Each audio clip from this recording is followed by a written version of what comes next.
Ngobras episode 8. Bro Iqbal, lu harus bantuin nih besok-besok di Ngobras nih. Sini dong. Kita nge-live lagi nih.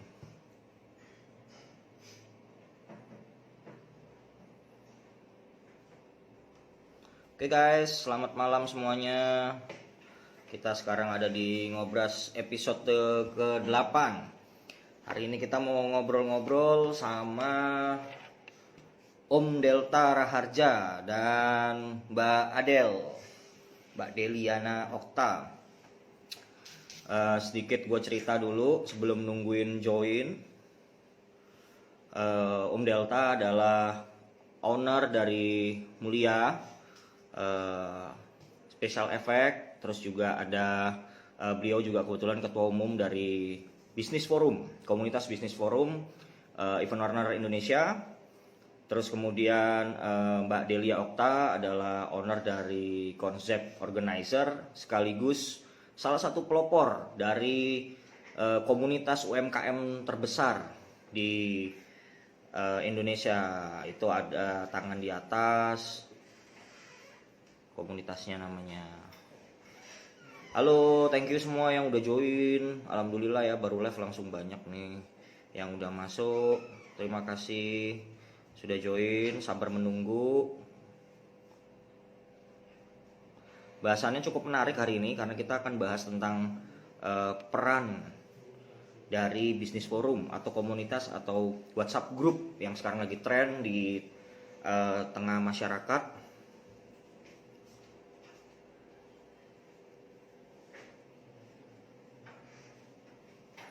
Oke, kita undang Om Delta ya.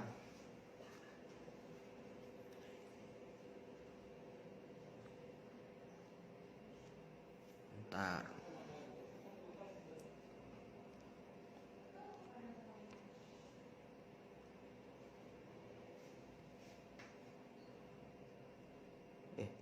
Om Delta belum bisa join. Alisnya gak usah naik-naik Bor, anjay. Mantap Bor, Akanta kreatif. Wah, teman-teman Akanta semangat terus ya. Ada True Event Organizer. True Event Organizer. Ada Nat Prolike, halo. Halo, ini Om Delta mau join pakai akun apa? Udah siap kok. Oke Om, minta di ini Om. Minta diundang Om. Langsung join aja bergabung. Ntar ya, saya panggil aja deh. Cus, undang. Oke.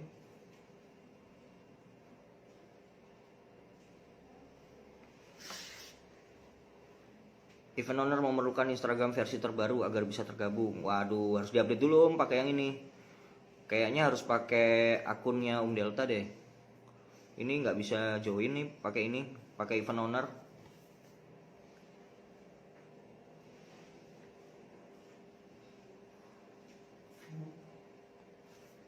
Nah, oke, ini Om Delta udah masuk. Udah? Mana nih?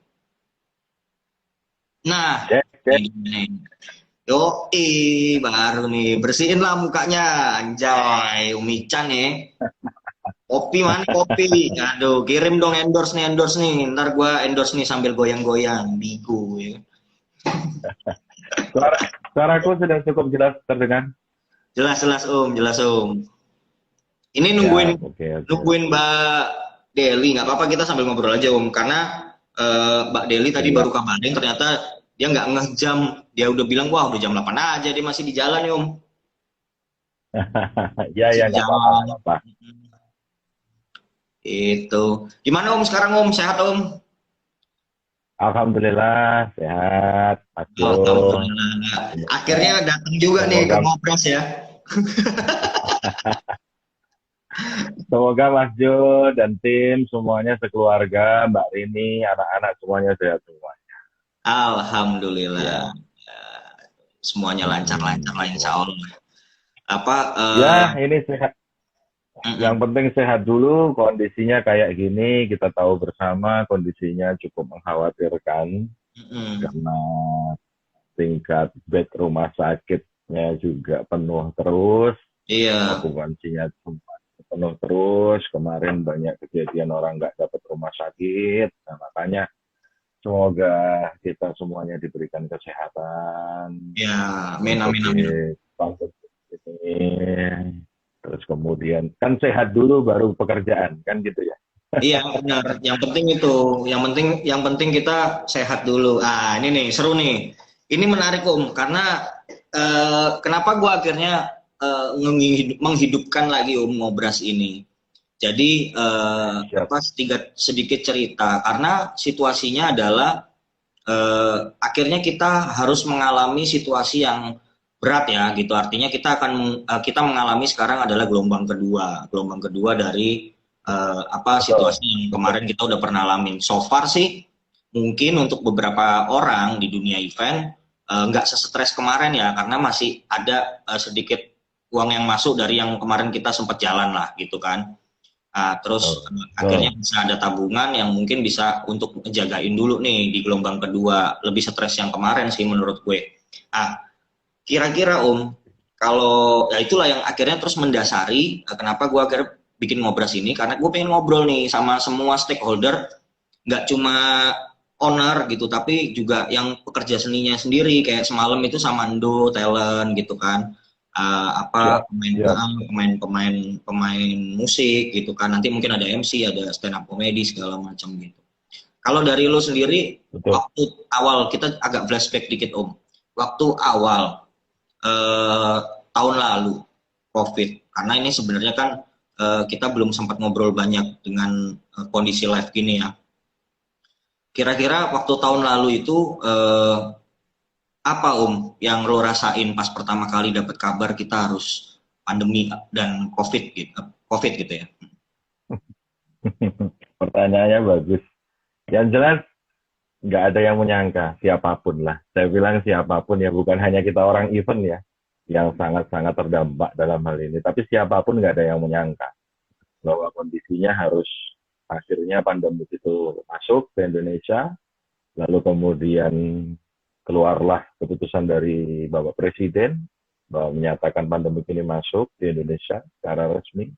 Lalu kita menyatakan diri dalam kondisi pandemik yang akhirnya semuanya akhirnya dibatasi, semuanya ditunda, semuanya harus ditata ulang seperti itu. Nah, aku pikir memang pukulan cukup berat buat kita, tapi memang nggak ada yang nggak ada yang nggak bisa kita sesali. Semuanya tetap harus kita jalani karena balik lagi hidup tetap harus terus berjalan. Ya mungkin show juga sama mengalami mungkin buka usaha apa, bikin usaha apa untuk bertahan pada saat itu ya. Seperti itu, seperti kita tahu ya. Itu seperti itu, lalu kemudian itu posisi mungkin di bulan-bulan awal ya yang benar-benar berat ya dari mulai Maret. Saya ingat banget itu keluar pengumuman itu tanggal 16 Maret 2020. Ya, itu kita diumumkan secara resmi hari Senin, terus kemudian ya akhirnya mempengaruhi keseluruhan jadwal yang sudah kita ada. Iya, iya, iya. Semua schedule jadi berantakan semuanya sampai akhirnya kita kenal istilah postpone. Mungkin Postpone. sebelumnya kita nggak kenal istilah postpone. Itu Taunya seperti itu taunya paling cuma nggak. tagihan yang tertunda ya kan? Iya, iya. Tahu tahunya gini aja. Ini paymentnya back to back ya. Paling gitu doang. Iya, iya, benar. Itu seperti itu. Jadi Maret, April, Mei, lah habis itu Lebaran ya kita ya. Habis Lebaran sudah ya ada sedikit lah orang sudah mulai menemukan caranya. Akhirnya ada event virtual, ada event hybrid setelahnya itu, terus kemudian ya jalan sampai dengan akhir tahun ya, ya sudah lumayan lah. Saya pikir sudah lumayan. Bahkan 2021 juga sudah masuk terus sampai akhirnya puasa. Saya banyak diskus juga dengan rekan-rekan yang lainnya. Jadi memang masuk 2021 sampai bulan puasa paling tidak sudah oke semua. Sampai bulan puasa kita stop dulu. normal, setiap tahun kita juga seperti itu ya. Iya. Habis itu setelah Lebaran ternyata ada nih gelombang kedua ini yang jadi Gelombang masalah. kedua ya kan. Luar biasa, makanya luar biasa untuk yang gelombang kedua ini juga ya banyak sekali. Nah ini memang ujian kita bersama, Heeh. ujian kita bersama. Cuma memang mungkin kalau tadi Mas Jo sampaikan mungkin tingkat stresnya mungkin tidak seberat yang lalu, mungkin karena kita sudah terbiasa ya. Sudah terbiasa, Karena benar. Sudah ya, habitnya karena habitnya udah berubah nih sekarang nih. ya karena orang orang itu kan pasti punya punya karena sekali kena, dua kali kena, tiga kali kena, kan seperti itu. Akhirnya kan jadi ada imun juga. Dan dia juga pasti akan menyiapkan diri untuk menghadapi. Meskipun kalau ini yang aku sorotan, kalau yang untuk second wave memang terus terang yang paling jadi sorotan adalah yang kesehatannya. Benar. Karena terus terang Mas Jo juga tahu, juga di komunitas kita di komunitas bareng maupun di komunitas-komunitas yang lain, hampir setiap hari kita mendengar berita duka. Iya, benar-benar. Hampir setiap hari. Dan itu merata semuanya. Kita ngalamin semuanya seperti itu. Baik mungkin di komunitas sekolah, mungkin komunitas kerjaan, komunitas bisnis, komunitas lingkungan, semuanya Iya. seperti itu. Hampir semuanya ada berita duka. Makanya saya pikir sekarang yang paling konsen bukan berarti kita ngomong bahwa tentu kita butuh pekerjaan untuk butuh ruang gerak untuk menjalankan ini. Tapi saya pikir untuk yang kedua ini kita benar-benar harus fokus masalah kesehatannya. Iya. Seperti itu. Karena secara data, secara kita ngomong secara di tataran ilmiah, memang tingkat spreading-nya, tingkat penyebarannya yang untuk yang di second wave ini luar biasa. Benar. Itu Nah, seperti ini itu. menarik nih. Ini udah masuk ke data nih. Nah, sekarang pertama gue mau nanya ini, Om. Lu sendiri tuh awalnya percaya nggak sih sama COVID ini, Om? Kalau saya dari awal memang percaya karena itu varian ya. Saya bilang itu varian. Makanya kan tetap kan pakai kode. Kalau dulu kan SARS kan H5N1, hal berapa kan seperti itu. Saya dari awal memang percaya ini ada, tapi memang pada saat itu mungkin kita masih berpikir bahwa kalau kita nggak komorbid, nggak ada penyakit bawaan, mungkin masih aman. Mungkin masih seperti itu. Banyak yang berpikir seperti itu. Saya pribadi terus terang berpikir seperti itu bahwa it's okay misalkan pun kena, terus kemudian dihampiri COVID tersebut, terus ya masih yakin banget bahwa okay, kita nggak punya komorbid, mungkin usia kita masih muda, masih tataran 30 something, 40 something, mungkin seperti itu. Tapi lambat laun ke arah sini, utamanya yang di second wave ini jangan salah, banyak sekali yang tanpa komorbid dan akhirnya tetap berkelam. Itu yang benar-benar jadi konsennya seperti itu. Kalau saya secara pribadi percaya, tapi memang makin kesini makin kita, ternyata kayak gini ya, nggak komorbid pun orang. Tapi lu termasuk kalangan yang percaya bahwa ini konspirasi atau ini memang alami? Kalau aku gini, kita terlepas dari itu ya, kita lihat bahayanya aja. Entah ini virus ini, setelah kita ngomong teori konspirasi yang beredar ini dibocorkan, menyebar atau disebarkan seperti itu ya. Ya, oke, dalam sebuah pandemik atau sebuah bencana apapun mungkin ada yang diuntungkan, ada yang dirugikan. Nah, itu keseimbangan. Memang bumi seperti itu, memang dunia seperti itu. Ketika ada satu permukaan turun, yang lain naik. Itu pasti, memang hukumnya seperti itu. Tapi terlepas dari itu, saya tidak berteori konspirasi lebih lanjut. Saya hanya apapun itu dibikin atau enggak, konspirasi atau enggak, virus ini ada dan berbahaya. Itu aja. Virus ini ada. Hanya di situ saja. Ya, kita cukup berhenti di situ aja. Karena memang kita sudah tahu orang-orang yang terdekat kita, sudah di inner circle. Yes. Banyak yang terjadi. Yes. Itu seperti itu. Sepakat sih gue. Kalau masalah konspirasi itu ya udahlah ya. Saya boleh minum dulu ya. Sambil minum Om. Sama nih, gue juga minuman sehat nih. Ya, ini minuman sehat juga. Ini ada jahe merah, ada kunyit, ada serai, macam-macam deh. Minum dulu santai-santai. Siap, siap, siap. Nah, terus oke, kita sepakat nih ya kalau COVID itu mau itu konspirasi, mau itu di enrich, mau itu memang alami, tapi ini termasuk wabahnya yang berbahaya dan terbukti bahwa memang banyak yang akhirnya meninggal gitu malah dari COVID ini, meskipun Yes. banyak pakar yang bilang bahwa ini nggak seberbahaya yang lain lah, angka kematiannya nggak setinggi yang lain lah, tapi kenyataannya COVID ini ngelumpuhin gitu loh sendi-sendi sektor-sektor industri apapun gitu kan, semua sektor. Pasti.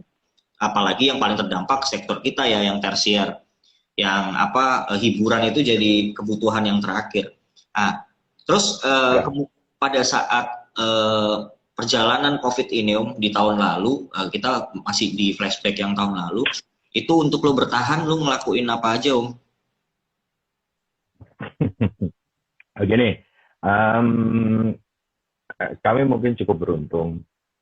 Saya harus banyak-banyak bersyukur karena memang kami ada bisnis yang lain yang memang sudah kami develop ya at least 7-8 tahun kalau dihitung dari sekarang. 8 tahun yaitu memang bisnis apotek ya. Saya juga mungkin tahu seperti itu. Jadi kami cukup beruntung untuk itu. Memang terus terang jadinya kita ke sana dulu fokusnya ke bisnis satunya yang memang pada saat itu cukup ramai, meskipun juga saya ngomong bahwa aku bilang tingkat daya beli masyarakat ini tetap menurun. Jadi meskipun pada saat itu orang boleh bilang misalkan wah enak ya apotek ramai gini ya, iya sih benar, iya, tapi jangan lupa juga bahwa kalau kita ngomong nggak ada yang milih seperti ini, kita milihnya tetap untuk sehat. Karena bagaimanapun juga tingkat dari daya beli masyarakat, karena banyak sekali sektor yang terdampak. Lu mungkin masih inget kan, lu dulu yang nge-share itu kan, yang forecast tentang COVID, masih inget nggak? Yang event di yang paling akhir itu loh, yang dia gini, Oh iya. yang punya mu, Ah, yang dulu 2020. Nah, itu berlaku banget, karena memang leisure, travel and leisure berada di paling bawah. Ingat kan? iya benar. Itu seperti itu. Betul. Itu travel dan leisure. Dan memang untuk obat-obatan dan kesehatan, untuk health, memang dia berada di paling atas. Jadi saya mungkin ada di dua kutub yang berbeda. Satunya ada di sana. Nah, itu syukurnya seperti itu. Saya bilang akhirnya yang kutub yang tadinya jadi second bisnis lo malah sekarang jadi main bisnis ya. That's right. Benar. Jadi kita fokus ke sana. Aku bilang semua sumber daya kita, baik sumber daya manusia, maksudnya timku, aku kerahin juga untuk ke sana, untuk kirim-kirim, untuk packing segala macam. Aku sendiri sumber daya finansialnya untuk modalin, semuanya kita kerahkan untuk ke sana semua. Iya. Itu seperti itu. Oh iya, rame. Ada Mas Adit juga. Iya, siapa-siapa nih. Ini kita punya fitur pertanyaan tuh buat teman-teman ya. Jangan ngomen di bawah terus nih. Tapi ada fitur pertanyaan itu yang tanda tanya di paling bawah itu. Itu kalau ada yang mau nanya sama Om Delta, boleh langsung nanya tentang bagaimana peran bisnis forum nih untuk bersama-sama mengatasi pandemi ini supaya kita bisa tetap survive gitu. Nah, terus itu tadi kita udah dengar ceritanya Om Delta bisa bertahan karena alhamdulillah Om Delta punya dua kutub bisnis yang berbeda, yang satunya justru sekarang achieve ya kan untuk menutupi yang nggak jalan nih gitu, bukan cuma minus tapi malah nggak jalan gitu kan. Nah, tapi jalan kemarin sempat jalan tuh dan menang banyak ya kan kemarin bareng sama gue. Bener. Itu kita ngomong penutup tahun yang bahagia. Penutup tahun yang bahagia. Tapi emang itu benar sih Om. Itu salah satu. Tapi kalau gue bukan yang pas akhir tahun ya, yang pertama yang bulan Oktober. Itu yang bulan Oktober. Yang pertama itu bener-bener salah satu gue nggak ngomongin duitnya, tapi gue ngomongin opportunity-nya opportunity-nya itu Mentalnya juga. benar. Betul. Karena yang pertama itu yang ngebuka akhirnya banyak proyek-proyek kementerian dan pemerintahan lainnya di virtual event yang gua handle tuh. Gitu. Jadi Sepakat. Benar banget. Waktu kita pertama di stadion ya. iya, yang pertama kali di stadion itu yang benar-benar ngebuka yang lain gitu. Jadi itu akhirnya jadi jadi akhirnya ya alhamdulillah gitu teman-teman bisa jadi dapurnya jadi ngebul lagi. Itu. Ini ada siapa nih? Ini Om Eko 541 nih ngomong mulu nih ya kan, ngeyel is my motto. Bang Ucok ini. Aduh. Buat teman-teman yang mau tanya nih, tanya aja nih.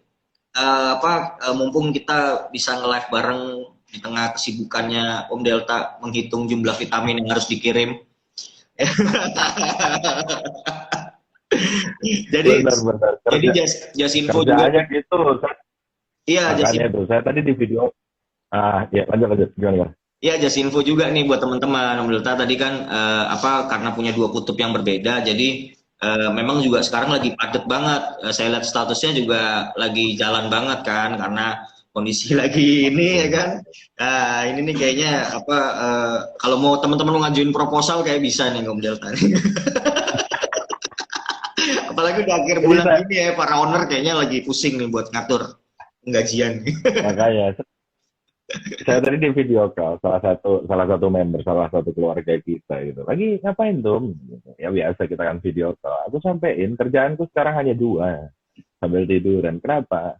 Ngurusin yang di grup, yang utamanya yang isoman, sama ngurusin apotek. Sudah 2 itu kerjaannya sekarang. Tiap hari kerjaannya itu. Karena seperti tadi yang saya sampaikan, memang mungkin ini orang masih punya tabungan. Mungkin kita habis kemarin sudah mulai jalan lalu kemudian berhenti lagi. Tapi yang sangat jadi konten saya untuk yang second wave ini adalah masalah kesehatannya. Iya, benar. Itu luar biasa. Itu gitu. Jadi ya kalau kita berbicara sebagai event owner, ada banyak member kita yang kena ya. Terus kita juga kemarin habis berduka, Mas Jo juga tahu, Mas Jo juga kenal secara personal beliaunya, Mas Andre, lalu kemudian Mas Wahyu Palangkaraya, seperti itu 2 anggota keluarga kita yang akhirnya meninggalkan kita hanya selang sekitar 3 hari. Itu seperti itu, dan itu benar-benar jadi reminder buat saya bahwa ayo kita harus melakukan sesuatu. Yang bukan kemarin tidak melakukan sesuatu, enggak, semuanya juga kita kawal. Mas Andre dari awal juga kita sudah pantau, waktu itu Mas Heri yang pantau selalu report juga sama kita, tapi memang kita harus lebih aware lagi, harus lebih perhatian lagi, karena masih banyak juga member-member kita, keluarga kita yang masih posisi juga isoman, ada di Jogja, ada di Bali. Ini tadi barusan aku dikabarin dari Kendari, itu juga lagi sakit. Lalu kemudian di Jakarta juga masih ada yang sakit. Itu seperti Malang juga masih ada yang sakit. Jadi ada 5 member kita yang posisi karena memang situasi hari ini tuh mungkin buat bukan cuma buat kita ya stakeholder ya yang akhirnya juga pusing ya Om. Tapi dari sisi pemerintah juga pasti pusing banget kan, karena pasti. Benar, kayak gue tadi pagi kayaknya gue baru bikin status tuh tentang bahasanya kayak bukan si miskin si kaya sih, tapi maksudnya yang mungkin yang kurang beruntung dan yang lebih beruntung gitu ya. Yang lebih beruntung mungkin bisa bilang prokes gitu kan, lockdown gitu, karena kita mungkin masih bisa hidup dari bulan ke bulan masih aman. Tapi yang teman-teman yang kurang beruntung, mereka harus mikirin dari hari ke hari untuk hidup mereka dan keluarganya gitu. Jadi kalau di lockdown atau di PPKM dibatasin pergerakannya, terus gue sama keluarga gue mau makan apa, bayar anak sekolah gue gimana, apalagi udah mulai masuk lagi kan sekolah, beberapa udah mulai dibuka gitu. Oke, kita sekarang masuk ke step berikutnya nih Om, ngomongin tentang pandeminya. Jadi menurut Om Delta sendiri, dari istilah yang waktu itu PSBB lah, terus PSBB total lah, PSBB ketat lah, sampai sekarang masuk ke istilah PPKM darurat, terus besok ini mau jadi PPKM level 4 gitu kan. Itu tuh gimana menurut Om Delta? Kalau di tempat Om Delta sendiri gimana?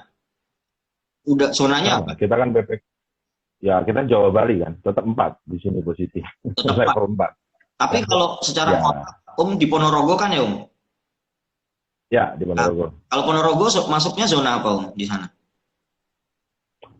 Kemarin pada saat awal itu sebelum PPKM, akhir bulan lalu, Mm-mm. itu justru kami memang merah.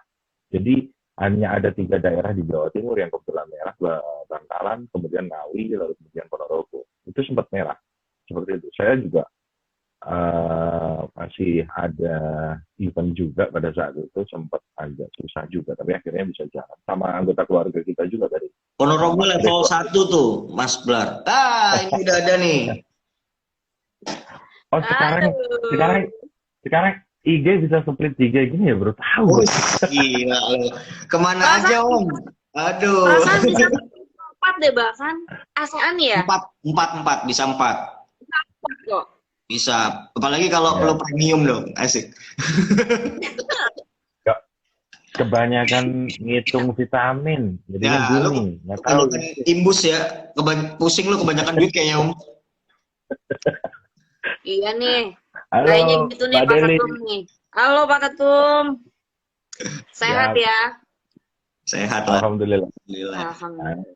Jadi Ya, kita ngobrol apa bro malam ini?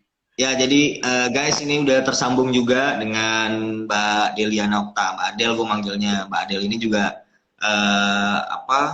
salah satu owner juga, stakeholder juga di dunia event dengan konsep organizer. Terus Mbak Adel ini juga salah satu pelopor dan pengurus dari komunitas UMKM terbesar di Indonesia, Tangan di Atas. Jadi pasti banyak perspektif yang seru juga nih, karena ada dua stakeholder yang bisa ngasih insight buat kita malam ini tentang perannya masing-masing di bisnis forumnya, di komunitasnya itu gimana gitu untuk anggotanya. Karena hari ini banyak banget sebenarnya gue lihat komunitas, banyak asosiasi, banyak organisasi, tapi di tengah pandemi ini mungkin nggak merata gitu. Dan gue melihat pergerakan dari komunitas yang dipimpin sama sama Om Delta ini, yang di situ juga kita sebagai member juga gitu kan, dengan adanya sinergitas dan kolaborasi, terus kemudian ada kepedulian antar anggota gitu, itu gue nggak nemuin di tempat lain. Sama seperti gue lihat pergerakannya Mbak Adel juga di UMKM-nya juga dengan saling mengunjungi ketika ada yang soft opening, ketika ada yang buka, terus beli produk kawan, saling belanja produk UMKM-nya kawan gitu. Itu menarik gitu untuk kita bisa jadiin ini campaign dan juga jadi trigger buat teman-teman yang lain gitu. Mbak Adel, sorry Om Delta, gue ke Mbak Adel dulu ya, baru join. Aman. Mbak Adel, gimana Mbak? Sibuk apa nih? Mbak Adel ini udah berapa kali nih jadi bintang tamu gue, asik. Iya, kayak kedua ya, ini kedua ya kayaknya ya. 3 ya, kita Tagihan ngobras kayaknya. yang 1 kali, 3 kali ya bro. Iya, Belum 3 bosan. kali lah. Udah pernah jadi bintang tamu juga di Ngobras, cerita tentang TDA-nya sama sama konsepnya ya. Perjalanan konsepnya. Cuma kan waktu itu kita terbatas waktu, padahal tentang tuh banyak banget yang masih nanya. Ini sekarang lebih spesifik nih, Mbak. Teman-teman tuh banyak yang di balik layar nih, banyak yang kita saling japri gitu kan, saling ngobrol gitu. Kira-kira pergerakan dari senior-senior nih gimana nih gitu. Ke Mbak Adel dulu. Mbak Adel, pertama gimana nih COVID? Gue soalnya perhatiin status lo terakhir-terakhirnya agak ekstrim nih Mbak. Agak frontal. Mulai agak emosi gue. Mulai agak emosi emang betul. Gitu. Ya betul sekali. Emang kalau misalnya kalau di UKM lah ya, maksud gue kalau di komunitas pelaku UKM mah kerasa banget ya, pasti nggak cuman di teman-teman event. Gue tuh Pak Ketum sempet loh ngomen di akunnya Kemenparekraf ya. Waktu itu kalau nggak salah postingannya pokoknya tentang support dari Kemenparekraf itu untuk pelaku pariwisata. Gue komen dong, gue tanya gini, Min, kalau misalnya untuk para pelaku industri kreatif di area event apa ya Min programnya ya? Gue tanya gitu. Ya nggak dijawab lah. As predicted, as predicted lu ya sebenarnya nggak dijawab lah. Oh oke, nggak dijawab. Apa namanya? Maksudnya waktu itu kalau nggak salah postingannya tentang program supportnya Kemenparekraf ke industri pariwisata. Itu menteri yang lama apa yang baru tuh? Baru, gue sebenarnya bisa aja sih kalau gue mau juga ke Bang Sandi, tapi kan yang gue karena agak males ngeliatin postingannya dia, ampun Bang kalau lihat. Terus udah gitu, demen nih gue nih, yang begini yang kritis-kritis nih, demen nih gue. gue lagi males banget Wow. gitu, padahal pengen banget kan langsung direct Bang mau ngapain nih gitu kan.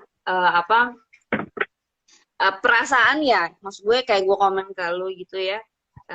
Ini kita anak event tuh orang-orang di belakang layar untuk kesuksesan sesuatu yang ada di depannya gitu ya. Nah, kok kayaknya jadinya left behind aja terus gitu kan? Iya. Kayak benar-benar keterusan kebablasan di belakangnya sampai nggak masuk ke dalam memori mereka gitu kalau ada Sampai orang kita. aspirasinya pun di belakang ya. Sampai aspirasinya juga di belakang gitu kan. Karena waktu itu pernah ngobrol juga sama dari perwakilan di Kemenparekraf juga. Waktu itu TDA yang bikin ya. Karena TDA kan ada klub tourism sebenarnya di situ. Nah, itu aku tanya juga ke Pak siapa waktu itu, aku tanya juga. Oh, untuk anak event gimana ya Pak, kan di bawah Kemenparekraf nggak cuma pariwisata industrinya gitu. Terus dia yang oh iya Mbak, apa namanya? Ini aja Mbak dikumpulin aja apa teman-temannya, datanya didata aja, terus nanti dikirimin aja ke saya.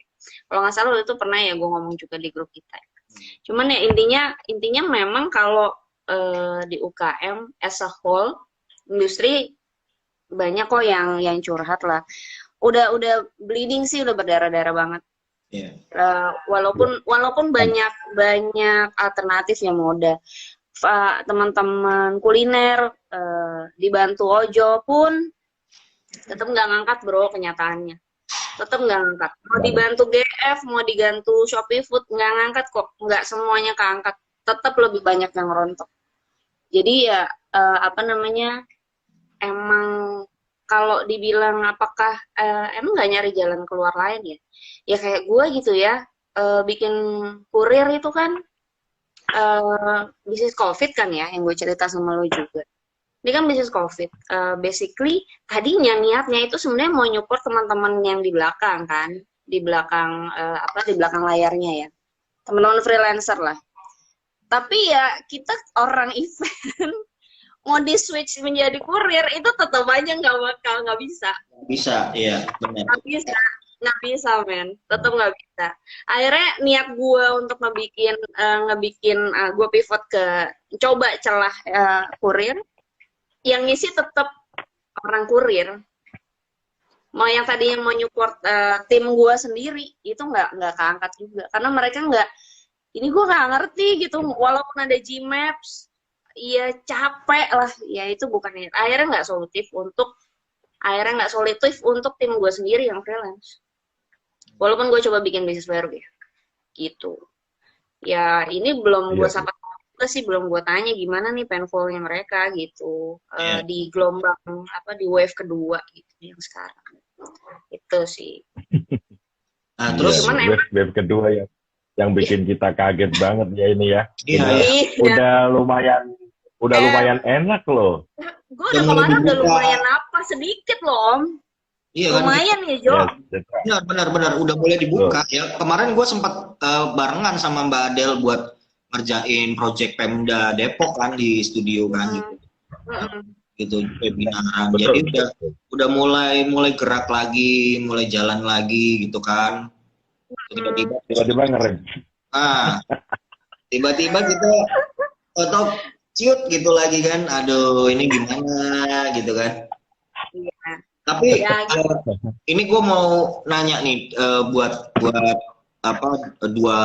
berdua nih, buat si Delta dengan Mbak Adel. Menurut lu berdua nih, PPKM ini efektif nggak sih sebenarnya? Delta dulu, PPKM. Delta dulu aja. Kalau aku bilang memang ditarik garis mundur ke belakang, semuanya itu serba dilematis. Kalau dibilang terlambat, memang ya sudah terlambat. Tapi Iya. memang jangan lupa pula bahwa negara kita ini memang tidak sekecil itu. Maksudnya, jadi banyak kemarin yang orang bandingkan sama, wah ada itu di sana. Salah satu negara ASEAN ya, aku nggak usah sebut. Itu negara enak sudah, semuanya udah bebas gini.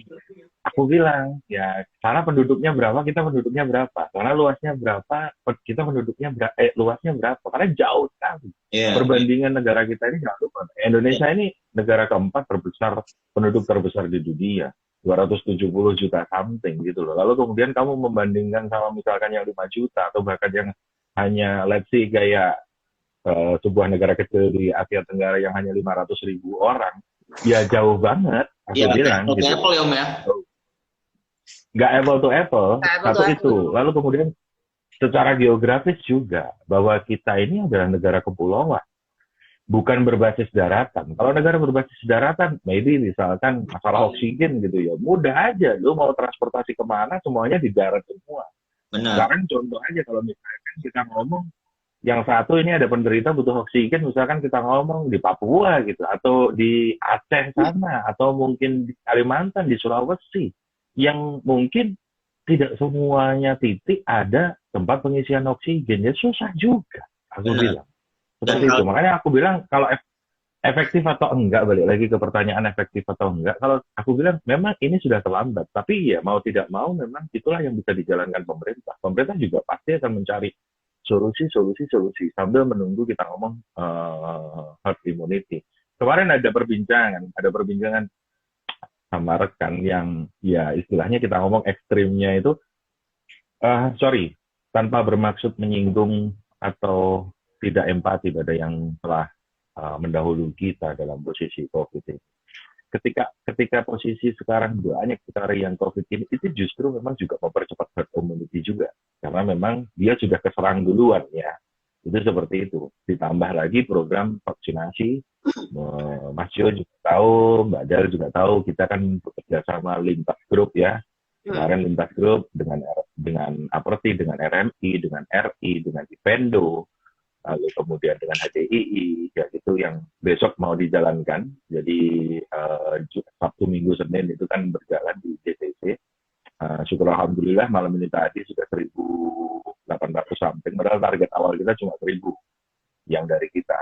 Nah itu sudah 1.800 something, kita blast kemana-mana, kita sebarkan kemana-mana untuk ya bagaimana kita dukung ini. Karena kita hanya bisanya sekarang ya seperti ini. Kita jaga keluarga kita masing-masing, kita jaga lingkungan kita masing-masing sambil terus berharap vaksin segera jalan, herd immunity segera terbentuk. Balik lagi urusannya apa ya, kembali kita bisa berkarya lagi, hanya itu. Soal itu kapan kita nggak ada yang tahu. Nah makanya peran serta masing-masing, usahanya masing-masing dari komunitas kita, dari keluarga kita, semampu kita, bagaimana kita sebarkan itu, bagaimana orang mau imunisasi, itu terus kita push terus, karena seperti itu, agar segera ini berjalan, karena mungkin nanti ke depan ada PPKM lagi yang jadi level berapa, yaitu usaha dari pemerintah, itu seperti itu, dan kita hargai itu meskipun kita ngomong, kita tarik garis mundur ke belakang, memang ini terlambat, tapi balik lagi terlambatnya karena apa? Karena kita nggak mungkin nge-lockdown total Indonesia, lalu kemudian kita berikan makan, nggak cukup bro duitnya. Iya. Terus terang aja ini nggak cukup, nggak bakal cukup. 270 juta itu bukan angka sedikit. Bukan angka sedikit, gitu. benar. Nggak cukup. Mungkin kalau dari saya tanggapan seperti itu. Monggo Mbak Del seperti apa? Kalau dari aku tuh sebenarnya gini. Kalau dari aku ya, aku ngerasanya seperti ini. Setiap emang kebijakan PPKM ini kan udah lama ya diserukan ya, sebelum kebablasan lah gitu. Tapi kan memang kita semua tahu nih tarik-tarikan ekonomi sama kesehatan.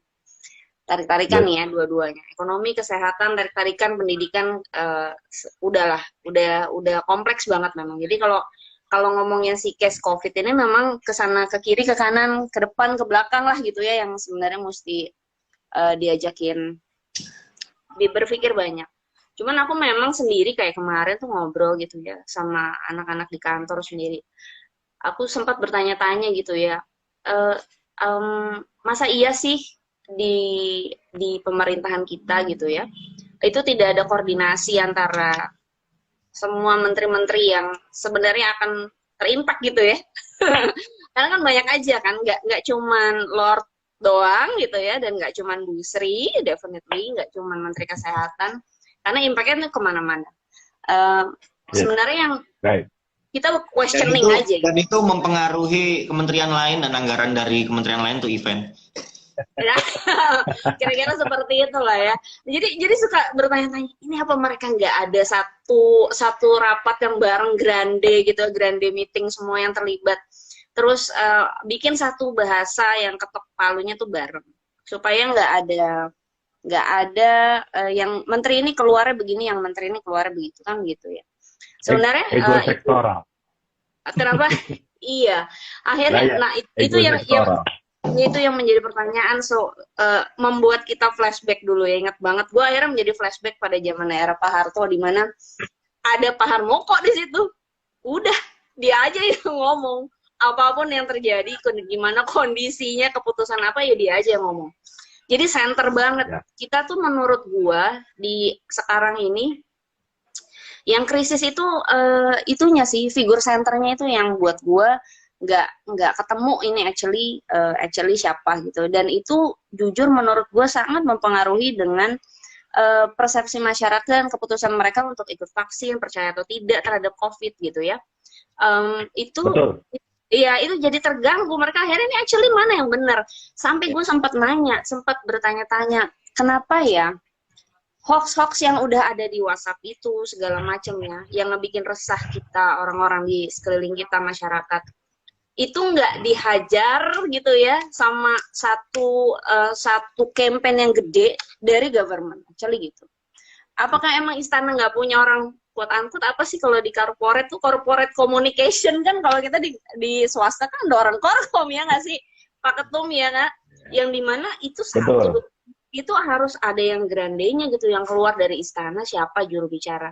Sampai aku tuh udah males nonton berita, sehingga nggak tahu sekarang ada jubir COVID nggak kayak dulu tuh ada dokter apa gitu ya. Semuanya akhirnya kalau dulu kan ada akhirnya ke LBP, jadi kayak udahlah di situ mendadak hilang aja, akhirnya taruh di sini tanpa menurut gue mereka mengevaluate, oke, mana nih ya yang kita belum optimal, mana yang belum optimal. Sampai gue cukup setuju sama Dokter Tirta bilang, kita PPKM udah 2 minggu ya, 2 minggu tapi nggak turun nih. Nah, menurut Dokter Tirta kan kenapa harus dilanjutin, lebih baik evaluasi, mungkin ada yang salah di sini kan gitu, cari way lain. Tapi kan akhirnya diterusin aja tanpa ada sesuatu yang baru gitu, ada cara terobosan yang baru yang sebenarnya kita kan perlu cari itu kan. Makanya kemarin waktu Joby posting beberapa cara-cara yang lo usulin, menurut gue supaya vaksinasi itu menjadi sesuatu yang menarik dan bisa atraktif, itu kan ideas ya, yang menurut gue sampai bertanya-tanya. Setahu gue Pak Pres itu punya banyak orang ahli-ahli milenial yang quote-unquote pada awal-awal kita tahu mereka itu orang-orang hebat, orang-orang pinter gitu ya, anak-anak muda yang luar biasa. Tapi masa iya nggak ketemu ya satu ideas yang breakthrough gitu ya, yang mereka bisa ituin. Itu sih yang gue questioning sebenarnya. Ya menurut gue si masyarakat kita ini nggak di edukasinya ya cuma dari kita ke kita. Benar. Daripada tarung kan gitu ya, kenceng-kencengan, mendingan ya udahlah gitu ya. Ya udah deh, lo terserah lo, udah akhirnya kan gitu, Bro. Nah, ini menarik. Gue mencatat beberapa poin yang disampaikan Om Delta sama Mbak Adel. BNPB ini nggak kelihatan ya sekarang perannya seperti pada saat di awal-awal COVID kemarin. Terus kita tarik garis lurus, menteri yang kemarin di industri kita, Kemenpar, Menteri Pariwisata yang sebelumnya yang lama, itu sempat bikin program yang akhirnya program itu diteruskan sama menteri yang baru untuk kita yang disebut CHSE. Gue tuh sempat bertanya sih, CHSE ini tuh apa seberapa kuat powernya gitu. Sampai kemarin pada saat Bapak Sandiaga Uno akhirnya terpilih menjadi menteri yang baru, terus kemudian masuk dengan campaign bertemu dengan Kapolri, boleh lagi ada kegiatan yang berhubungan sama dunia hiburan, dunia entertain, tapi dengan protokol kesehatan yang ketat, pariwisata udah mulai bisa dibuka, asal CHSE-nya tersertifikasi. Pertanyaan gue sekarang, itu terpakai apa enggak? Karena pada kenyataannya CHSE itu hanya sebuah, kalau gue bilangnya cuma kayak tes mais gitu loh. Ya kan, formalitas formal letter aja yang akhirnya CHSE pun ya kita udah lakuin, kita udah ini juga nggak kepake gitu. Dan sekarang pertanyaannya adalah buat Om Delta sama Mbak Adel, menurut Om Delta sama Mbak Adel, pertama CHSE itu berdampak nggak sih buat bisnis kita? Terus yang kedua, mitigasi yang dilakukan ke dunia event oleh Kemenpar sendiri sebagai induknya, karena gue lihat lucu sih kemarin Om Delta dari perwakilan event owner, Om Mulkan dari Evendo, dari RMI, RI, malah kolaborasinya dengan Kadin, bukan dengan Kemenpar. Itu menarik gitu, maksud gue gue orangnya kritis sih gitu. Itu menarik buat gue gitu. Ini Kemenpar kemana nih? Gitu, sebagai induknya kita ini, kementerian yang menaungi regulasi bisnisnya kita ini kemana gitu loh, kenapa kok yang malah Kadin yang hadir gitu. Coba boleh dijawab Om Delta sama Mbak Adel. Om Delta dulu. Boleh. Kalau kaitannya sama CHSE ya seperti tadi Mas Jo sampaikan, saya rasakan sih itu. Jadi CHSE itu tetap sekarang ya kalah juga sama PPKM ataupun sejenisnya ya. Kita mau CHSE seperti apa? Kalau memang nggak boleh, ya nggak boleh juga. Selesai. Padahal maksudnya gini. Nah, itu kalau aku lebih ke apa yang tadi Mbak Adel sampaikan, bahwa ini sudah terjadi krisis kepercayaan di masyarakat. Karena balik lagi mungkin Mbak Adel sampaikan tadi, kalau zaman dulu ada Pak Harmoko, almarhum, beliaunya barusan meninggal ya. Pak Harmoko yang jadi corong dari pemerintah. Apa kata Pak Harmoko ya, seperti itu. Tapi kalau sekarang kan memang kita ini ikut komentarnya siapa, kan gitu ya.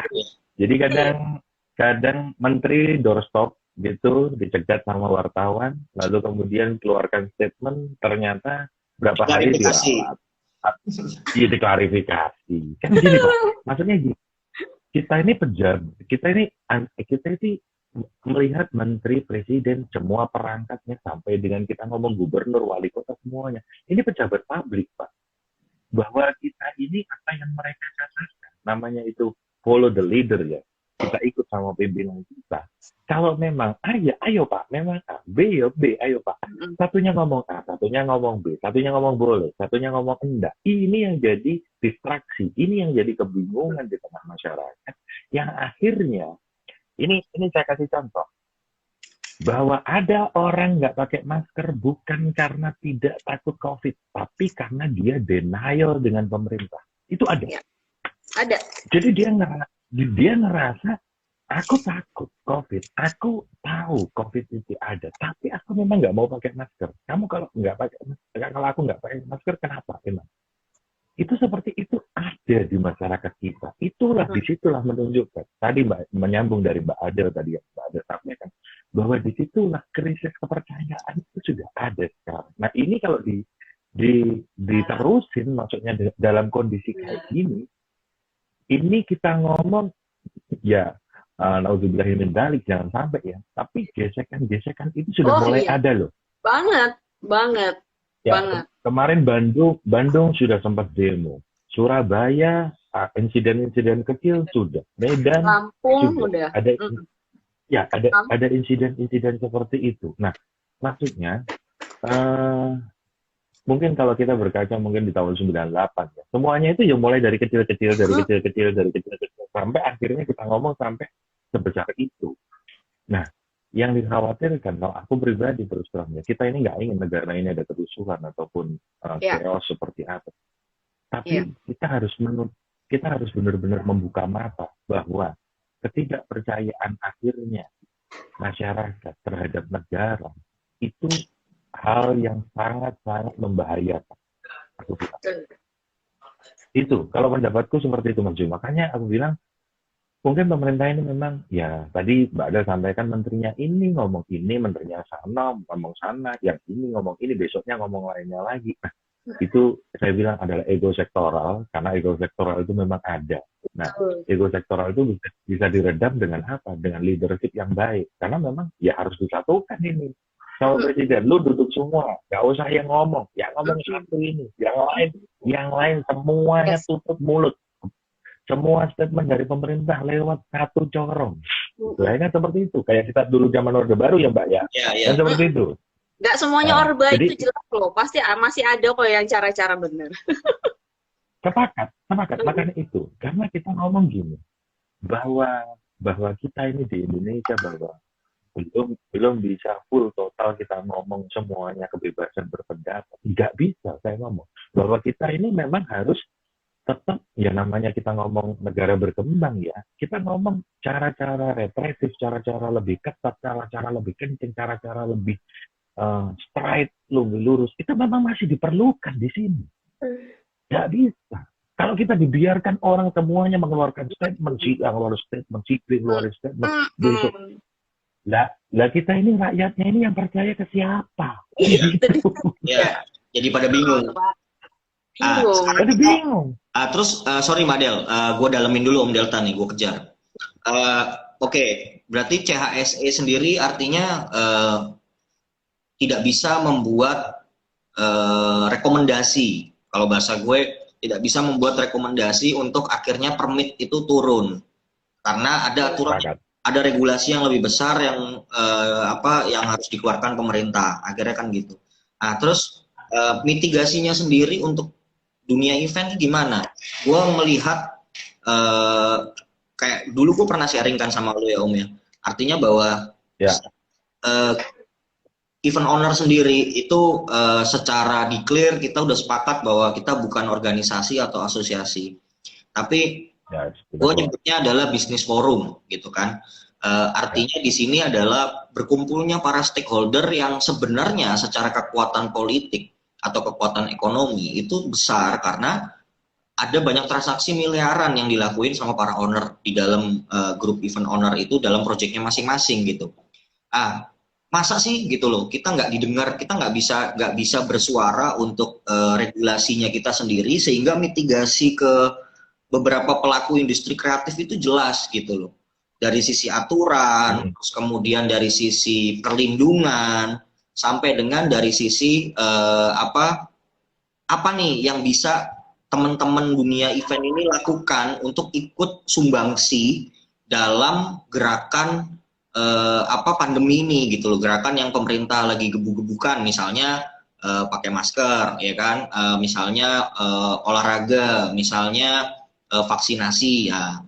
Makanya sampai kemarin yang tadi Mbak Adel bilang, gue sempat nge-tag ke lo juga kan Om sama ke event owner gitu, bahwa sebenarnya kita bisa terlibat itu bukan cuma dari side pelaksananya aja gitu, cuma backdrop, ada kursi, ada barricade, ya kan, toilet umum gitu loh, ya kan. Tapi kita juga ada set kreatif yang memang ya tunjukin kita orang kreatif gitu, kita bisa desain campaign yang menarik sehingga bisa men-trigger gitu kan. Jadi jangan cuma campaign bayar influencer aja si Kemenpar gitu kan, KOL gitu kan, tentang bagaimana ini segala macam. Kalau buat gue nggak efektif sih, gitu, buang-buang duit gitu kan, kebanyakan Banget.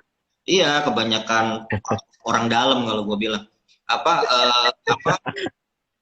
Jadi lebih bisa ke-trigger ketika misalnya campaign itu, atau gini misalnya, kalau gue bisa kasih ide yang mungkin nanti bisa dianggapi dengan para dengan Om sama Mbaknya ini.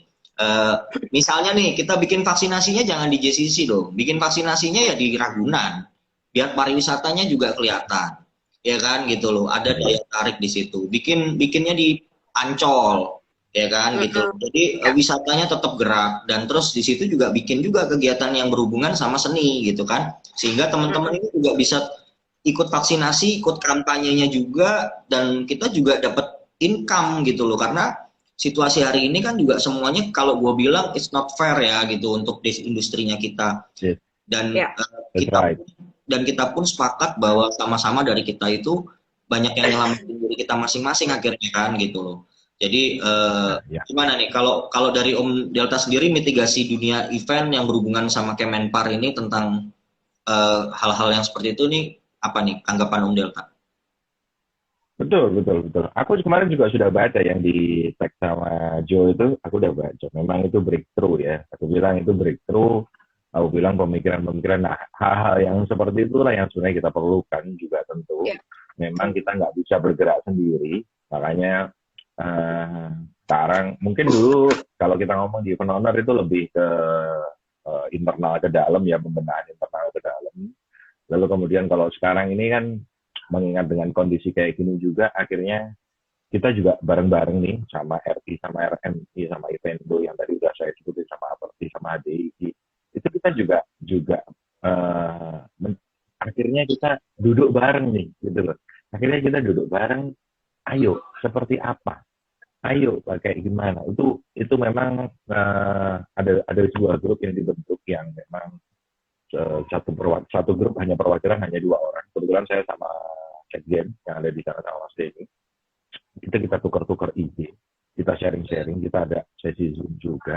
Nah, bagaimana juga untuk kelanjutannya ke depan ini seperti apa? Program yang sudah berjalan, nah yang tadi sempat disebutkan, ini adalah dengan Kadin, yaitu dengan vaksinasi. Yang itu insya Allah ini akan dijalankan lagi untuk di kota-kota berikutnya. Karena kemarin saya usul bahwa memang tolong tanyakan bahwa ini bagaimana untuk kota-kota selanjutnya, bukan hanya berhenti pada Jakarta ya, maksudnya seperti itu. Karena kita bicara ini Indonesia ya, nggak hanya Jakarta tentunya. Nah, balik lagi kaitannya sama itu tadi. Saya terus terang, saya baca kemarin apa yang di-mention sama Joe, itu bagus sekali. Nah, sehingga memang kita nggak bisa bergerak sendiri.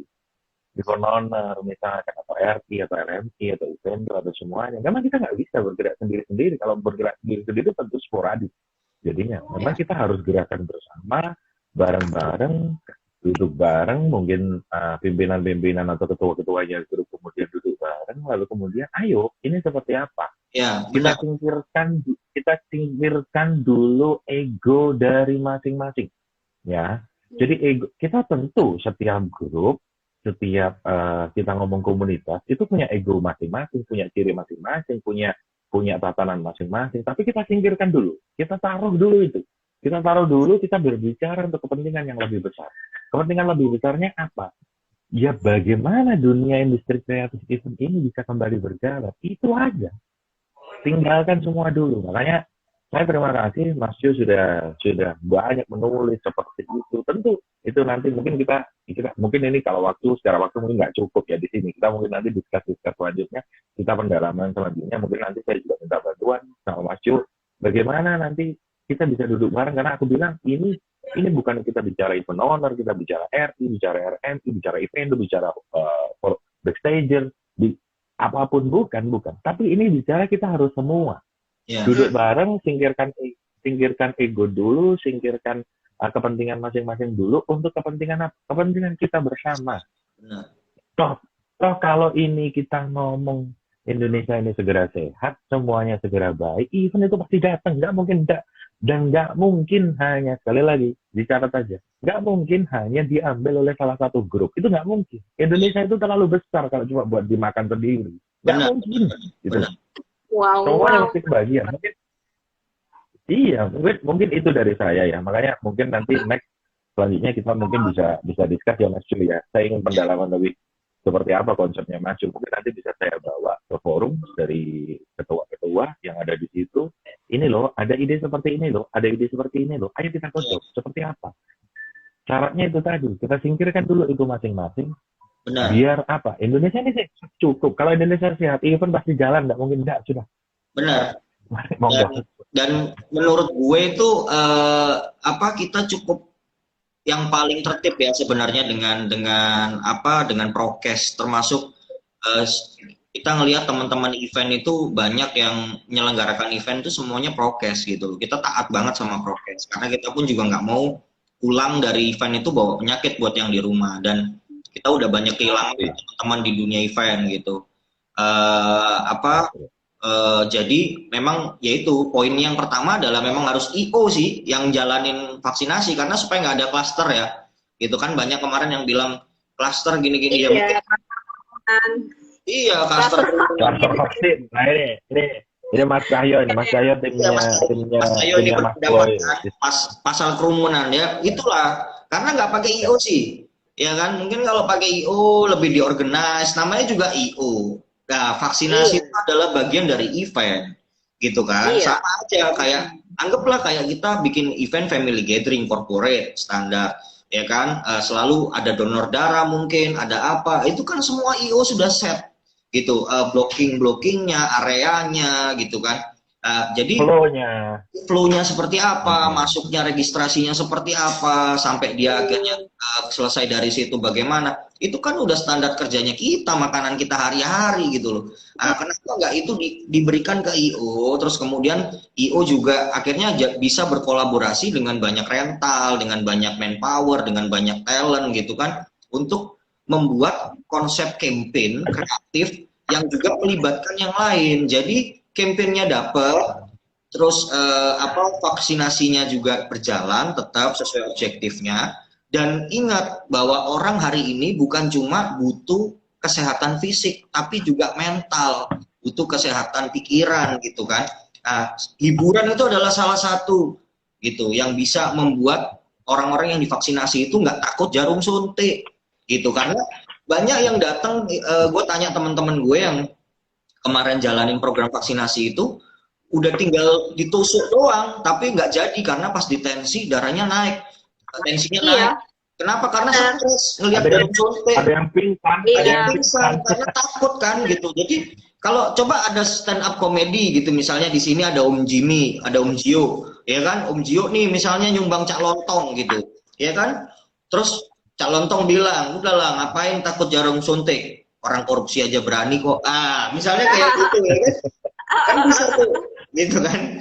Ini bisa kayak gitu, joke-joke itu dimainin, orang jadi ketawa, nakes pun happy gitu kan. Jadinya kerjanya juga nggak payah, akhirnya imunitas juga terjaga gitu. Jadi itu sih sebenarnya aspirasi dari kita kemarin gitu untuk bisa mudah-mudahan Om Delta, Om Vulkan, terus RI, RMI, semua teman-teman di Kadin juga bisa mendengarkan aspirasi supaya kita juga ikut terlibat tuh di dalam situ gitu. Kalau Mbak Adel sendiri gimana Mbak pandangannya? Sebenarnya memang ya kalau gue sendiri udah ngomong ya ke TDA ya, udah ngomong ke TDA. Gue waktu itu kemarin sama memang cetusan dari Ayu, Mak, kita bikin vaksin aja yuk buat TDA gitu ya, buat member TDA priority, terus ya buat keluarganya, buat karyawan dan segala macam. Nah, kalau dari TDA tuh udah ngerti bro, yang kayak gini mesti dikerjain sama IO, nggak mungkin dikerjain sama membernya gitu, kasarnya gitu ya. Ini mesti dikerjain sama IO biar benar-benar rapi dan flow dan segala macam. Terus kemudian Ayu isoman, akhirnya gue masih pause lah kasarnya gitu. Cuman dari ide lo ini memang menurut gue yang perlu kemudian kita lakukan setelah ini adalah kita perlu nih matengin ya gitu ya Pak Ketum. Terus kita ngelisting siapakah pihak-pihak yang bisa kita ajak ngomong dalam artian circle paling dekat dulu, tapi punya masa basis yang gede. Emang kalau misalnya kalau di TDA sekarang secara kota 150 kalau nggak salah, se-Indonesia. Kemarin dimintanya gue itu prototyping dulu satu kota gitu. Kalau dia udah lancar, maksudnya udah proven di satu kota, baru bisa geser ke kota yang lain. Secara juklaknya jadinya sama. Itu proven secara apa Mbak? Secara target atau secara SOP atau secara apa? Secara SOP, terus kemudian basically kan untuk itu kan uang CSR ya. Benar nggak sih gue? Untuk minta jatah vaksin untuk bisa kita menjalankan program vaksin massal itu kan ada duit kan di situ. Iya. Karena itu sempet kayak gitu, ya udah ambil aja dari konsepnya kita quote unquote minta sponsor ke kawan-kawan yang secara bisnis masih stabil, uang lebihnya banyak gitu ya dan segala macam, dan mereka mau patungan untuk ambil 1.000 gitu ya, untuk ambil 1.000 lah atau berapa 2.000 lah, aku nggak tahu lah berapa sebenarnya. Kalau rata-rata ngeliat tuh cuma seceng gitu ya. Tapi mungkin perlunya agak panjang, kasarnya gitu. Jadi konsepnya sih sebenarnya kayak gitu, tetap vaksin gotong royong itu buat gua itu nggak salah. Yang kemarin dari pemerintah itu bilang ada vaksin berbayar di Kimia Farma itu buat gua nggak salah. Karena sebenarnya Amerika kan juga gitu. Ketemu vaksin itu mudah gitu.